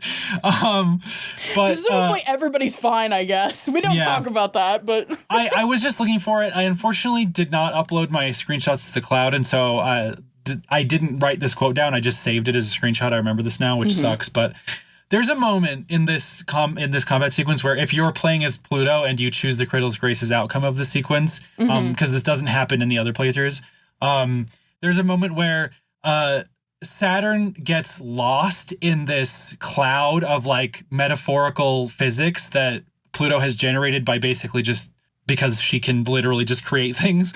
I think I don't know if this is the quote, but Saturn's saying, we're to find you in the middle of an inconceivable cosmic cloud only you could create. Yes, exactly. That is exactly the moment. Shot of that one too. It's so good. But there's a moment where she gets lost in it, and she realizes that she's not going to win here. She's not going to win here. And not only is that okay, it is now the expected outcome because this has no longer become about winning. It's become about being in this space right now with this person. And there's just a moment where Lunaterra comes on comms and just says, hey, open your cockpit. And they have like an extremely tender moment.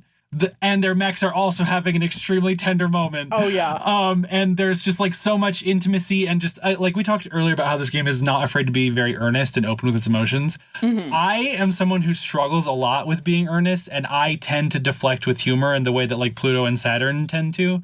This moment where literally both of them just drop their guards and are just to just stay in this beautiful moment. And this is also where we find out how hooked Saturn is into her mech, which is a cool thing to just happen as like a flavor moment. Was so like I just like felt so vulnerable and like open and just like completely exposed to the narrative. I just like I like had to pause and walk away because I just started crying uncontrollably. It was like, it affected me so deeply, this weird random lesbian moment. I think that's something I had mentioned this kind of in our group chat when I was talking about like prep for this episode.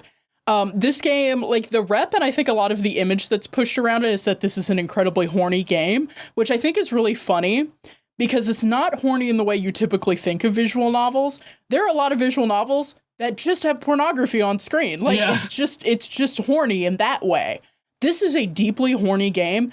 It is like emotionally horny, and it's also sensual, and it's also like, it's not about getting tits on screen, though people talk about tits candidly. Mm-hmm. There's an essay by Audre Lorde, and Audre Lorde has written extensively about this, which is the idea of the erotic.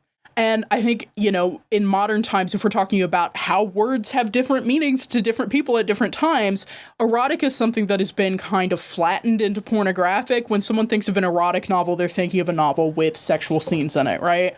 Erotic, when Audre Lorde talks about it, is not so much about porn or sex, though sex can definitely be an erotic experience. It's about depth of feeling and intensity of feeling. And this is a visual novel that is all about intense feelings and about the eroticism, not just of making out with someone or touching their body or even having your mech touch another person's mech. It's about the eroticism in a hard conversation, in how like gravity forces interact, how planets interact. Like, I found that so profound and so refreshing when there's so much when people talk about like what place does sex and adult content have in gaming. So often what they mean is like, what place does tits on screen have in a game? They're not talking about something like this, which is what place does an intense emotional adult relationship that could potentially ruin your life have in gaming, which is way more what I'm interested in. So it's literally like physical injury level whiplash to come from the eroticism that's present in Metal Gear Solid 4 to the eroticism that's present in this. One of my draft intros was literally, this game is an oasis of women in the desert in the desert of the Metal Gear, yeah. And it's not just a desert of like respecting women or trans women or anything. It is a desert of eroticism. It is a desert of sincere feeling. Like, there are a lot of very cool feelings and ideas that are expressed in Metal Gear. I don't think any of it really touches this until you get into so much of the, like, what does a father leave to his son stuff, which I feel was more deeply felt by the team. So, like, but, like, there is so, like, all of the concepts in this game are so flayed open in a way that it's almost hard to engage with sometimes. And it does not shock me that you had that moment where you read that and you were like, okay, I gotta go. Yeah. I think that one of the things to point out too, and I've been thinking about this actually constantly since Nico said it during the Metal Gear Solid 4 episode, which is just that this is a queer podcast. Like, it's not really super present in our branding, but this is a queer podcast, and there are things that we as queer people doing a podcast are going to respond to and not respond to, aka Metal Gear Solid 4. So I like totally get if this isn't everyone's thing. Yeah, I could definitely see people who came to our podcast for like the Pat Labor episode who like try to play this game and are like, what the fuck is happening? I still think if you are that person, please try to move through it and like keep an open mind. Oh, okay. I have a quote from this thing that also. This quote is why I have the rating I have. Mm-hmm. Stories bleed into each other easily, and our shapes don't hold steady. The fragility of our ships couldn't survive a moment on Earth. In space, there are things we could never do on Earth. With our heaviness, we could never be so tender. It's so good. Like, this writing is so good. One thing I didn't cover with Pluto, just real quick to get it out of the way. Pluto Brian's represents... dead. Brian's not going to make it, and that's okay. Brian is having feelings, and I'm in. I'm everting. He's inverting right now. Oh no, the Nick's aversion paradox. So Kratos Graces is a faction that refuses to give up on space despite lackluster results from a Mars Ares colony and others. They believe the future of humanity is in space and humanity shouldn't be leashed by Earth gravity like Brian was talking about. There are things that are just not possible, especially not its children that were born in space and would be debilitated by Earth, right? Dr. Nyx, one of the faction's most prominent members, second only to Pluto, conceived of using the gravity well that the kind of final conflict of the game revolves around to destabilize Earth's gravity to such an extent that humanity would be forced to abandon the planet and fully invest in expanding across space. Which, I mean, direct action is sometimes okay. Read How to Blow Up a Pipeline by Andreas Malm. I'm a Kratos Grace's defender. So they get into this in later series of Gundam that we have to abandon Earth so it can heal from what we've done to it is a major narrative in that series. It's so interesting. And I love the take on it in this version. That is like literally Shar Azabel's core conviction. That's like the one thing he's like consistently maintained. And I love that, like, because again, like we brought up Hard Reboot. Like that was literally a thing that happened. It's like we abandoned Earth. And that doesn't mean people stopped living on it, which I think is a very realistic approach to it. It's mostly people who people think of as non-persons, as subalterns.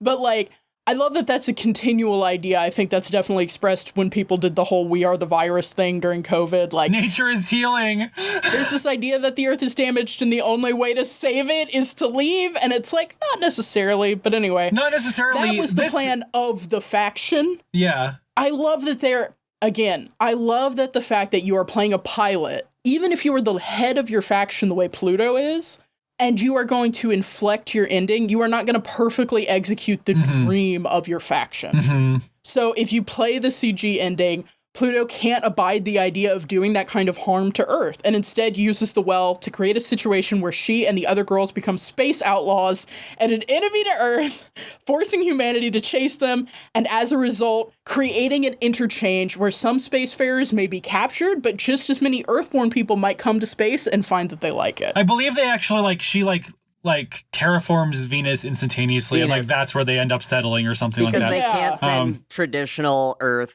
automatons I got lost them. on that one, but I just, are you ever feeling the pressure of all three factions trying to reach a conclusion and just say, hey, hold on, wait a minute, maybe it's just me, my two girlfriends, and the Numinous, and that's like all I fucking need? Because she was right.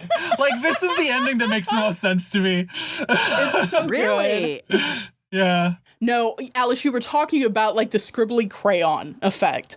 All three endings have a different art style, which I think is really cool. Yeah. Very intricate. If you look at Saturn's ending, if you look at the Celestial Mechanics ending, where everyone becomes concepts, the art is way more conceptual. It's more about lines, strokes, scratches, swaths of color, how these kind of vaguely defined shapes overlap. They don't even necessarily touch, but they are intersecting in these weird ways.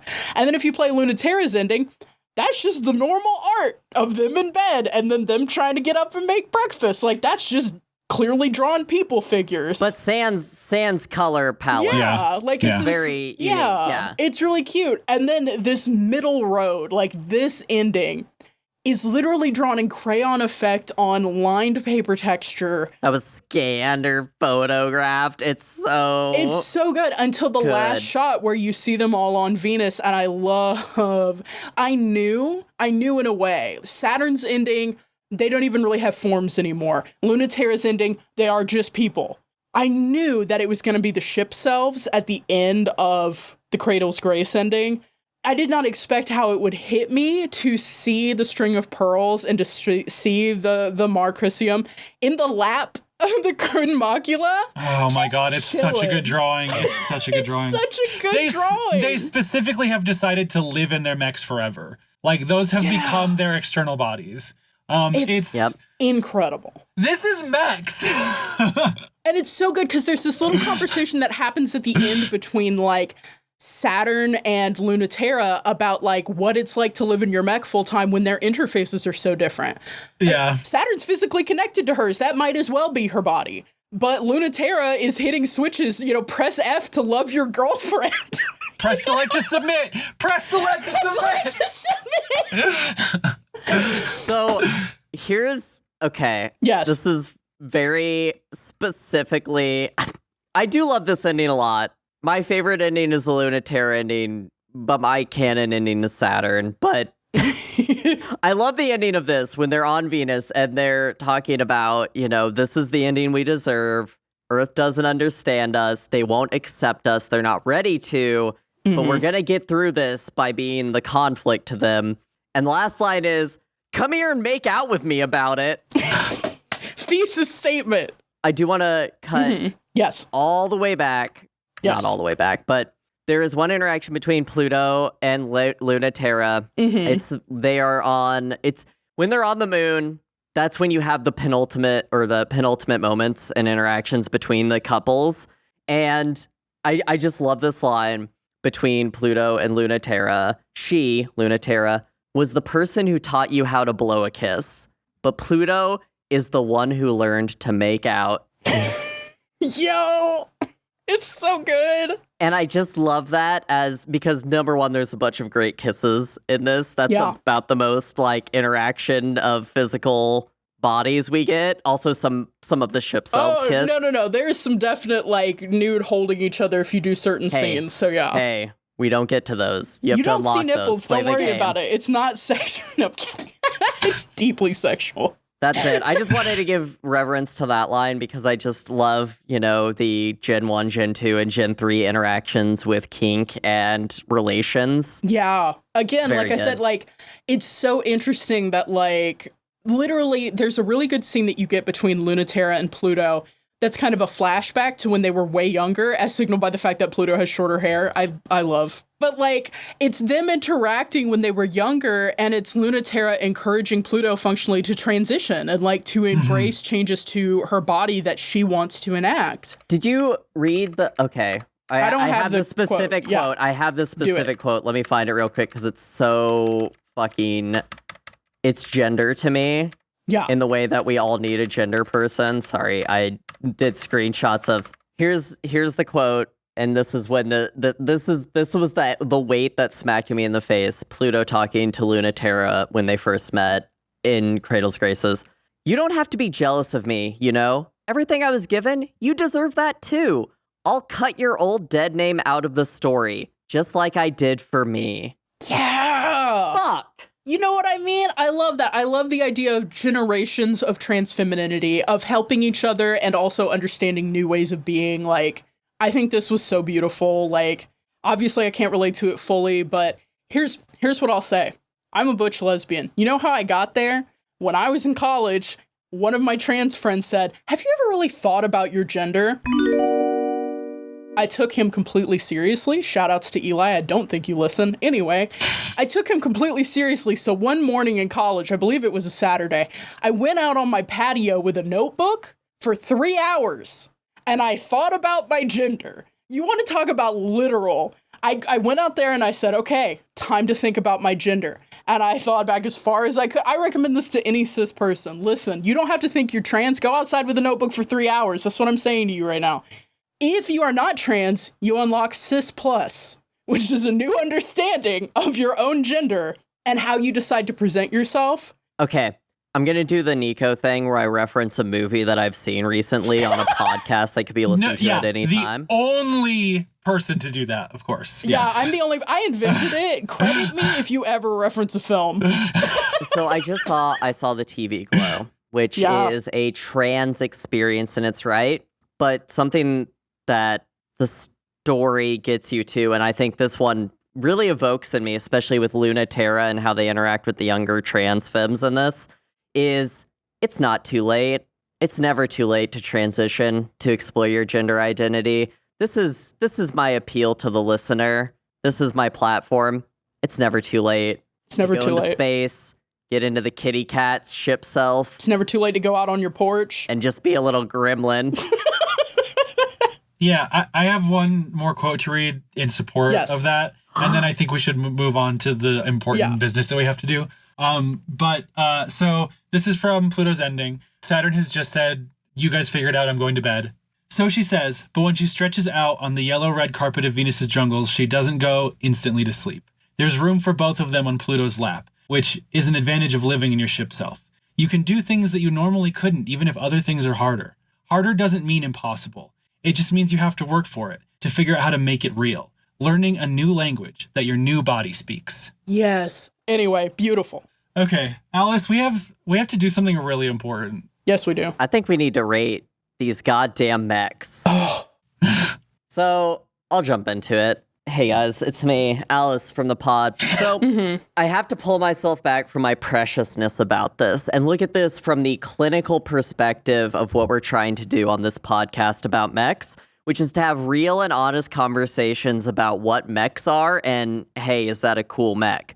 So there are a couple of tertiary mechs in this, but I'm going to keep it to the three. So you have the String of Pearls, which iconic, love it. I love a little gremlin mech that always somehow finds themselves getting out of it.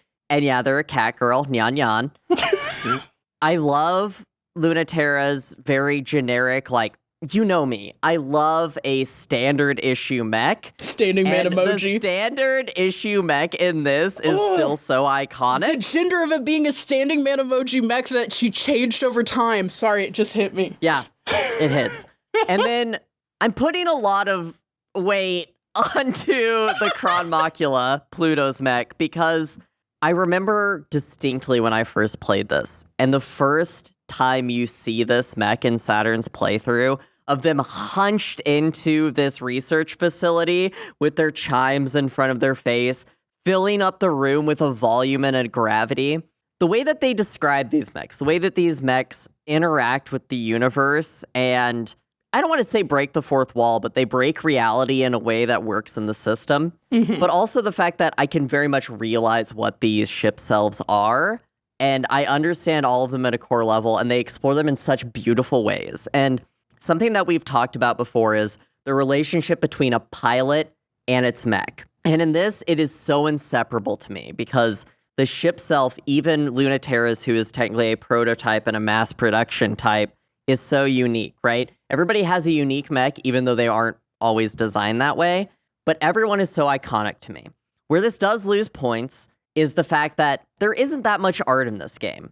There's really a limited palette of pictures that we interact with, and we mostly see the pilots in their cockpits, and that's only one shot. We only get a cropped little photo, and I feel like they could have done more with that for me to interact with these. I feel like a lot of it is work that I'm having to do in the imagination space that we're like, if we think of an Iron Widow, that's a book where it's just pretty much all me thinking about it and I can put it together. But this is, I also have pictures and then I'm trying to force things onto it. But even with all of that in mind, I don't think it's enough to dock the mechs themselves any. And I'm going to come in high on this one. This is a 10 out of 10 for me. I think these mechs are iconic and is what I love about this space. Brian? This is also a 10 for me. This conceptual shit perfectly serves to my tastes. I love the way that we get kind of both things that I really like about mecha as a genre, which is that this game is so concerned and curious about the ways in which mechs are bodies, and the ways in which the mech functions as an intermediary device between like a human will and the world. And we also get like the sequence in Pluto's ending where she is just facing waves and waves and waves and waves of human automatons and just is invincible and is just nothing can hit her. There's like flashes across the screen of like bullets that are flying at her. The music is insane. And she's just untouchable, and she's like slowly walking to Earth like that. Is also just amazing. Like Nico talks about a moment in mecha that just makes you go, wow, that's a fucking mech. The Kron Macula consistently, every single time I saw art of it, it wowed me. I took a screenshot of every single time it was on screen. Everything that it does, from tenderly holding things with precision because it has to, otherwise it'll obliterate them, to just willy-nilly sweeping its hand and destroying an entire fleet of ships, is just perfect. And the visual novel knows the gravity, word intentional, and weight of that, and it knows how to play with it so economically. This is 5 hours long, and I feel like I want to play it for another 15 hours. Like, I want more. I couldn't get enough. This is probably, at this point, my favorite thing we've done on the show in terms of mecha. Like, I can't praise it enough. I definitely, I hear both of you. There were moments like when Pluto observes that Saturn is so wired into her cockpit, but we're not shown that, that I was a little frustrated. Like, I wanted a Dylan Dow moment, right? Show me the needle. Show me the gross. Like, I want to see what that looks like. That's a great point, yeah. But I also feel like there was an incredible economy of images, right? Like, so much of the art and the UI worked together to give you a visual interface for what fundamentally was a lot of storytelling done through text. And I thought those things worked together beautifully. Like you said, like the first time you see, I think the Kryn Macula has like one of the strongest just visual designs. Though I love like the almost gross, interesting color choices on the string of pearls. Like I love that it does feel kind of like a goo. Like I do love that tactile conveyance there through the art. But like the Kryn Macula's chimes and the way that window behind the chimes that is either like an eye or a mouth opens and closes based on angles is like so wild. Sometimes it looks like a smile, like... Yeah. Yeah. And like the visual of the Mayor Chrysium trying to catch the Kryn Macula in that scene is so incredible. That is an illustrated moment that you see on screen, which is really cool. I think that like I said, there's an economy of images here where you don't need very many images to have a really strong evocation of like what these things are supposed to be and represent. And I think that is incredibly cool. Another thing that we touched on briefly, but like I really want to draw out as like the reason for what my score will be, is I love how much this game is interested in plastic versus metal, toys versus guns, weapons of war. Yeah. The ship selves are specifically made to not be lethal. The fights and the physical interactions that they have with each other cannot kill their human pilots. They can only express something human. And over, or at least like a handful of times that really stood out to me, the idea is expressed that mechs look like people because they're meant to do what people do, which is communicate. Whether that is fighting, whether that is fucking, whether that is arguing, they are meant to do what people with human bodies do. If you want to kill something, you send a gun.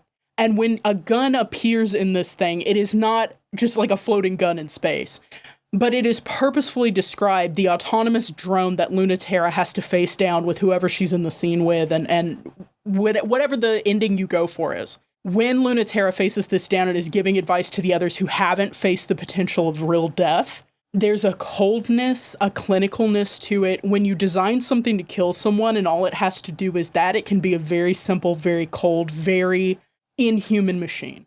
And I think that was so interesting, especially in conversation with stuff like the Metal Gear Solid franchise. Where do we see mech aesthetics deployed? Who has a humanoid looking mech? I'm thinking about the BB Squad. And like, where do we see just this is a drone? Where do we see just this is a turret? And like the specific ways that those are deployed.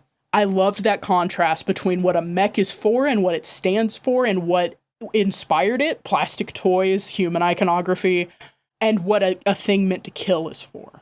I think it was really beautifully expressed. This is also a 10 for me, so we have another winner. Let's go! Hyakushiki! In the Hyakushiki Let's go!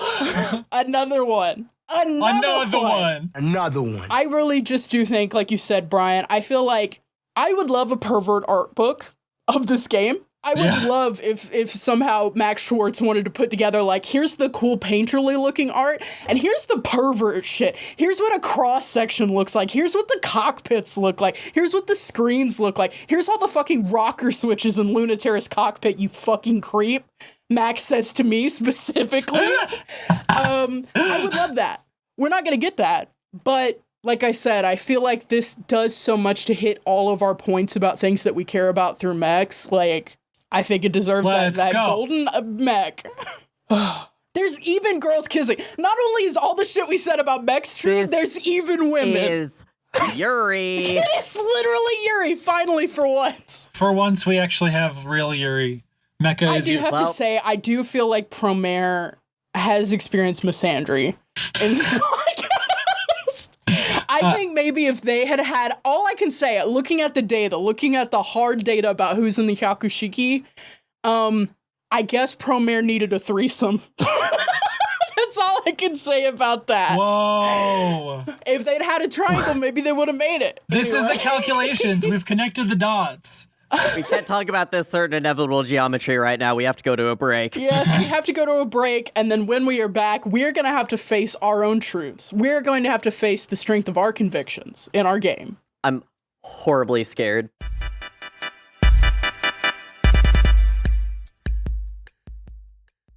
Hey guys, Alice here. Thanks for listening to On the Shoulders of Giants. We're really happy you're here, but if you know anybody who might be interested, we'd love if you share our work with them. If you are enjoying what we're doing, maybe send us a message, or what would really help us out is if you leave a review online. Really, a lot of the algorithms will push people down if they don't have reviews, so it really helps if you just go and write something on the internet. Heck, we might even read one on the podcast if it's really nice and makes our hearts go doki doki. So if you could do that, maybe do it, and thanks again for listening. Now, back to the show.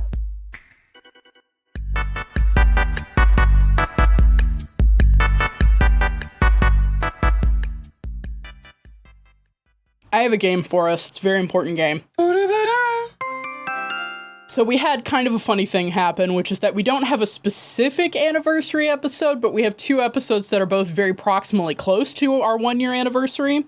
So I decided to jump on this part, and then Alice can have the next part for the Macross Plus episode. I almost said Macron, like the leader of Macron France. Plus. Oh, God. This game is called The Courage of Our Convictions. Heaven Will Be Mine. No, we're not. What? No! Heaven Will Be Mine is a game about big ideas and big feelings. OSG Podcast is also about those things. We have big feelings constantly, from the first moment Alice bullies me to the final goodbye I love you. And ideas, well, they don't get bigger than ours. As proven by the compendium of official OSG stances compiled by our diligent scribe and friend of the show, Ghost. I am pulling from this list to ask you both to stand in our truths, to recall what our faction would be about, and to fondly reflect on some of the dumbest shit we've said with feeling in our voices. I will be supplying each of you, as we go through, 3 stances.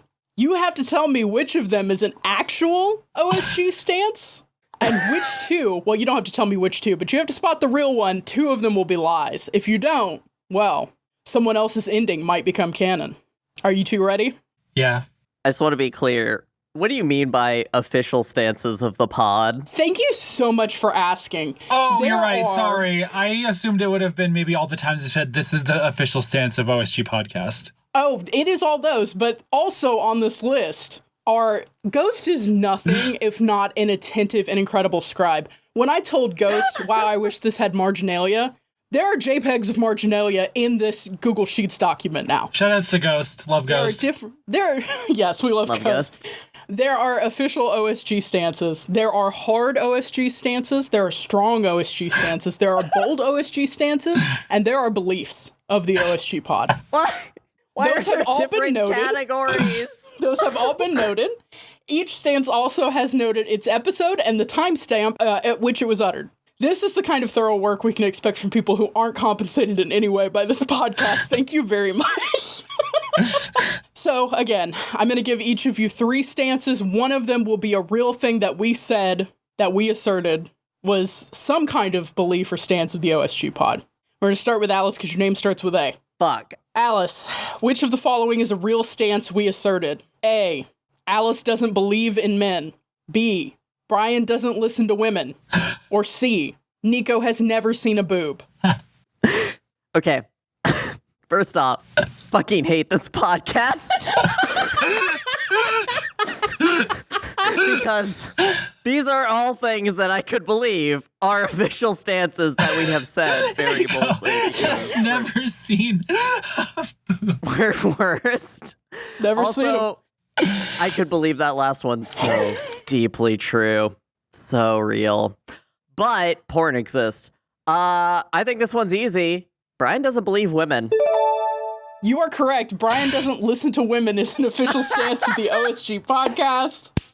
Hold on, I have the episode. It's Snake Eater. It's Snake Eater. I remember this. It's from episode 22. The timestamp is 2 hours, 39 minutes, and 35 seconds. That is one of our Metal Gear Solid ups. I don't remember exactly which one, but it's Snake Eater. Yeah. It is. Yeah. Brian doesn't listen to women. All right. No. This is way too current. That's all I want to say. This list is way too current. We get old. Don't worry about it. No.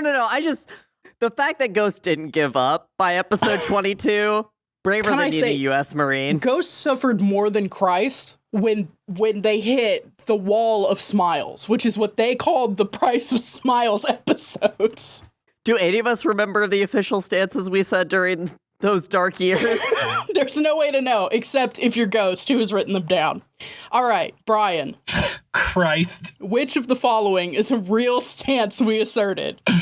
A. If you're afraid to fuck a Dell PC, you are a moral coward. B. All Mecha Musume is Yuri between the girl and the mech parts. C. Floppy disks are inherently sexual. This is hard. I'm gonna go with C. That is incorrect. Alice, Damn. the two remaining options. A. If you're afraid to fuck a Dell PC, you are a moral coward. B. All Mecha Musume is Yuri between the girl and the mech parts. 2 sounds like something I would say very, very clearly, but at the same time, I don't know if I would be so bold to say that, and I'm gonna show my ass, and I'm gonna say 1. I'm gonna say the first option, fuck a Dell PC. The Dell PC? You are correct. That is something I said with my mouth. That episode, that is from episode 17. I uttered it at 1 hour, 41 minutes, 10 seconds.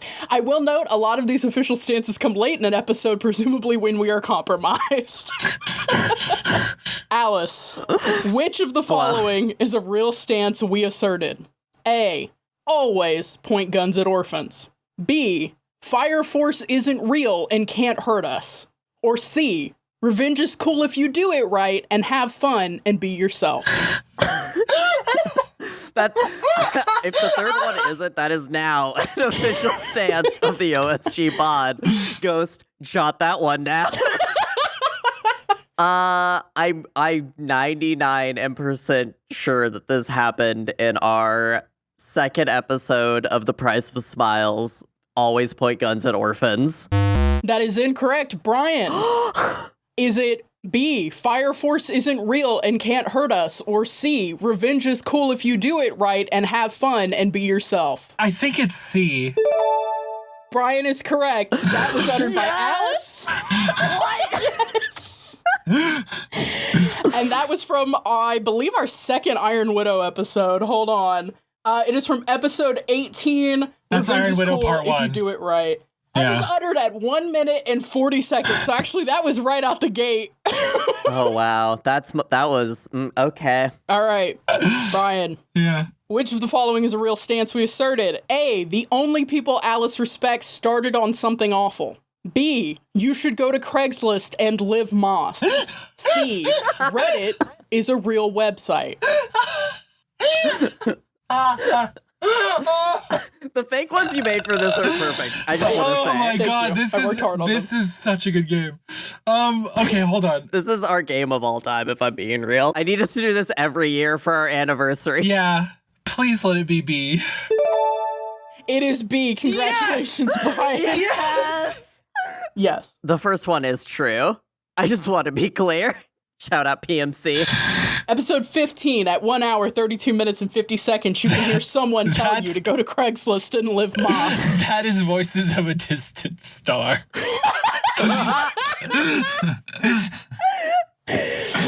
I don't know what context that was in, and I don't care. It's pretty self-explanatory what you need to do from that official stance.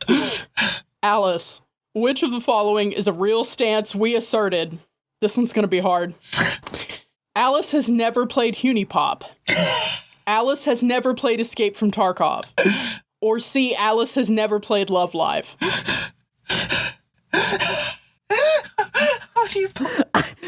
I'd like to tender my resignation for the podcast. Too bad, bitch. You're the CEO and we don't have money for a golden parachute. You're locked in. I'm gonna kill some whistleblowers. Call me the CEO of Boeing. Ghost, you're on fucking watch. I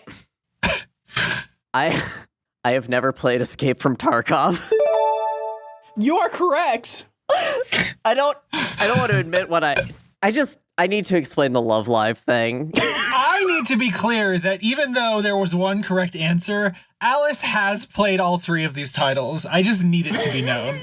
But the important part is which one she definitely hasn't played. Yeah, exactly. There's only one literally will not let be associated with me, and I think that says a lot. Anyway, Brian, which of the following is a real stance we asserted? A, geopolitical conflict is the only safe route to romance. B, Texans are the most treacherous Americans. Or C, everyone that heads oil companies is a bastard that needs to rot in hell. C. You are correct. That is something you said, I believe. Yeah. During your game about oil spills that was so uplifting. Hey, you guys like bad news? Play Metal Gear Solid 2 Sons of Liberty and then listen to our episode on Metal Gear Solid 2 Sons of Liberty. If you love bad news, it's a can't miss. If you love bad news and bisexuality. If you love Raiden, listen to that episode. Which of the following, Alice, is a real stance that we asserted? A, all mechs should have boob windows as a treat. B, Okinawa Air Force Base needs to be moved. Or C, the UN is a puppet of U.S. imperialism. Shit. Okay, so the third one is a little too doomer for me, and this pod, I feel like. Number 2 sounds so believable for something we would officially sign off on in our like, hey guys, this is actually just bad and we want it to happen. I'm gonna say 2. Move that base. You are correct. That is from our All You Need Is Kill episode. Oh, of course. Margarita died for the Okinawa Air Force Base. That is from episode 11 from 1 hour, 16 minutes, and 20 seconds in, if you want the hard truth. Brian, which of the following is a real stance that we asserted? A, hummingbirds are insects. B, mechs is girls. C, air carriers are normal.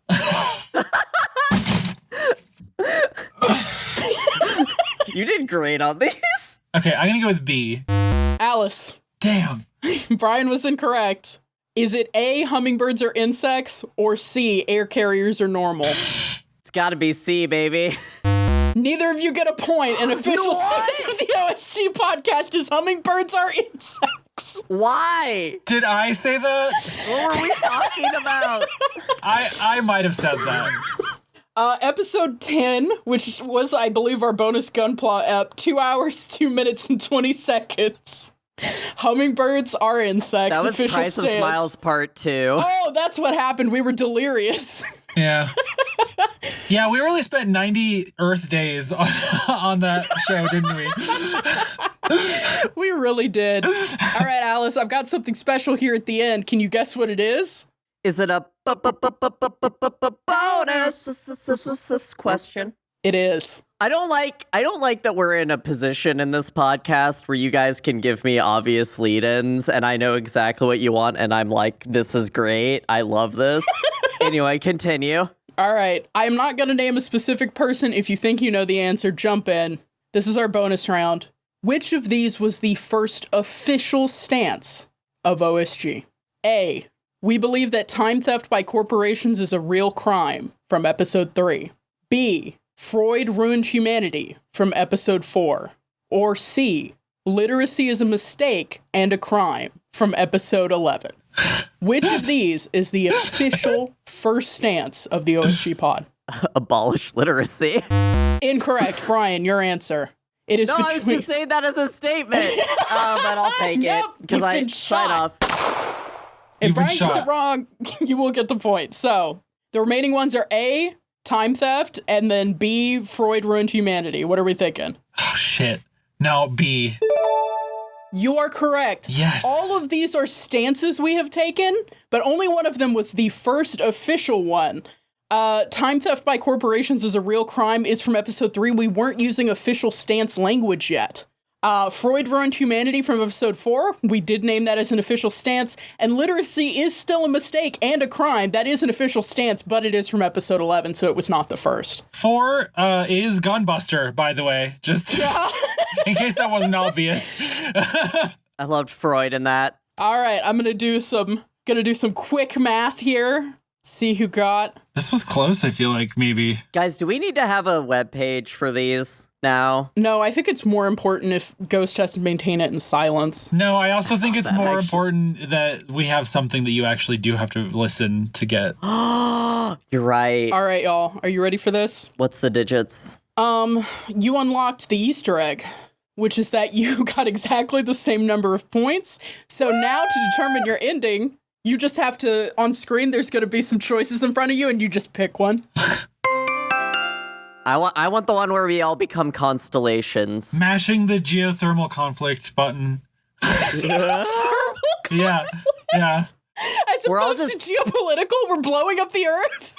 Is this okay? So we're in the bed on the near side of the moon. We're all tumbling around. One of us is complaining about needing to go make breakfast, and you reach over to put snooze on the alarm, and you hit the geopolitical conflict button by accident. It's like, oh fuck! Why do we keep that so close to our big bed that we sleep in together as podcasters? Yeah, the podcast bed. Pod bed. The big bed we all get in together to do the podcast. That's how we have good audio. We have our little nightcaps on. Well, I will say, I'm a snork me person. I've got the little nightcap and the candle. I think you and Brian both have the feather robe. I'm hunk shoe. I'm hunk shoe for sure. I have the feather. I have the feather going like up and then down when you know what I'm saying? Yes, I do. I'm hunk shoe. Oh, well, I believe we are getting an urgent message in here. Oh, shit. Yeah, it's an IM. It's from one of our friends, and they're telling us how bad we are with women. Oh, shit. Oh, shit. Sorry, they just sent me their nudes so I could look over them. Give me just 1 second. Okay, that is exactly why Mercury is our special little guy. Yeah. Suffered more than Christ. The most ally thing you can do is take your friends' nudes and help tell them which ones are the good ones. Constructive criticism. Yeah. All right. So for this message, I am actually on Brian suggesting taking some feedback from our Mazinger episode. It's wild that they're routing these through the flash transmission channels from co-host, but I mean, it seems like a solid platform. Yeah. This comes in from @Z-A. Some feedback on our Mazinger episode. They say, really good stuff. Maz Z is a weird one since by being one of the first, it's a giant robot/super robot story from before, in brackets, marketing, the audience, other authors, had really decided what that meant. So it's kind of this hodgepodge of then standard shonen cliches, but with this 20 to 30 meter tall elephant in the room, which is a fantastic phrase. I think that's the height all elephants should be. Yeah. Official stance of the OSG pod, all elephants should be 20 to 30 meters tall. That one's for you, Ghost. Can't sign off on that one. I can. Controversial. Shit, 2 out of 3. Damn it. One thing that might have helped y'all make sense of things is that Mazinger Z was kind of an anime-first property. I think the first volume of the manga might have technically preceded the cartoon, but, brackets, as I understand it, that mostly happened as a way to make sure that Go Nagai had unimpeachable creator credit, and also because basically every anime was nominally an adaptation of a manga at the time. What that means is that most things which were unexplained in the manga were much better developed in the cartoon. We get a whole episode dedicated to Boss getting his robot, and one for Diana A being built, for example. A handful of manga storylines also showed up in the cartoon first, including the Lorelei/Rhine X story, episode 61. Great listen. I'll definitely have to catch up on the show's backlog. I definitely got a long enough commute for it, LOL.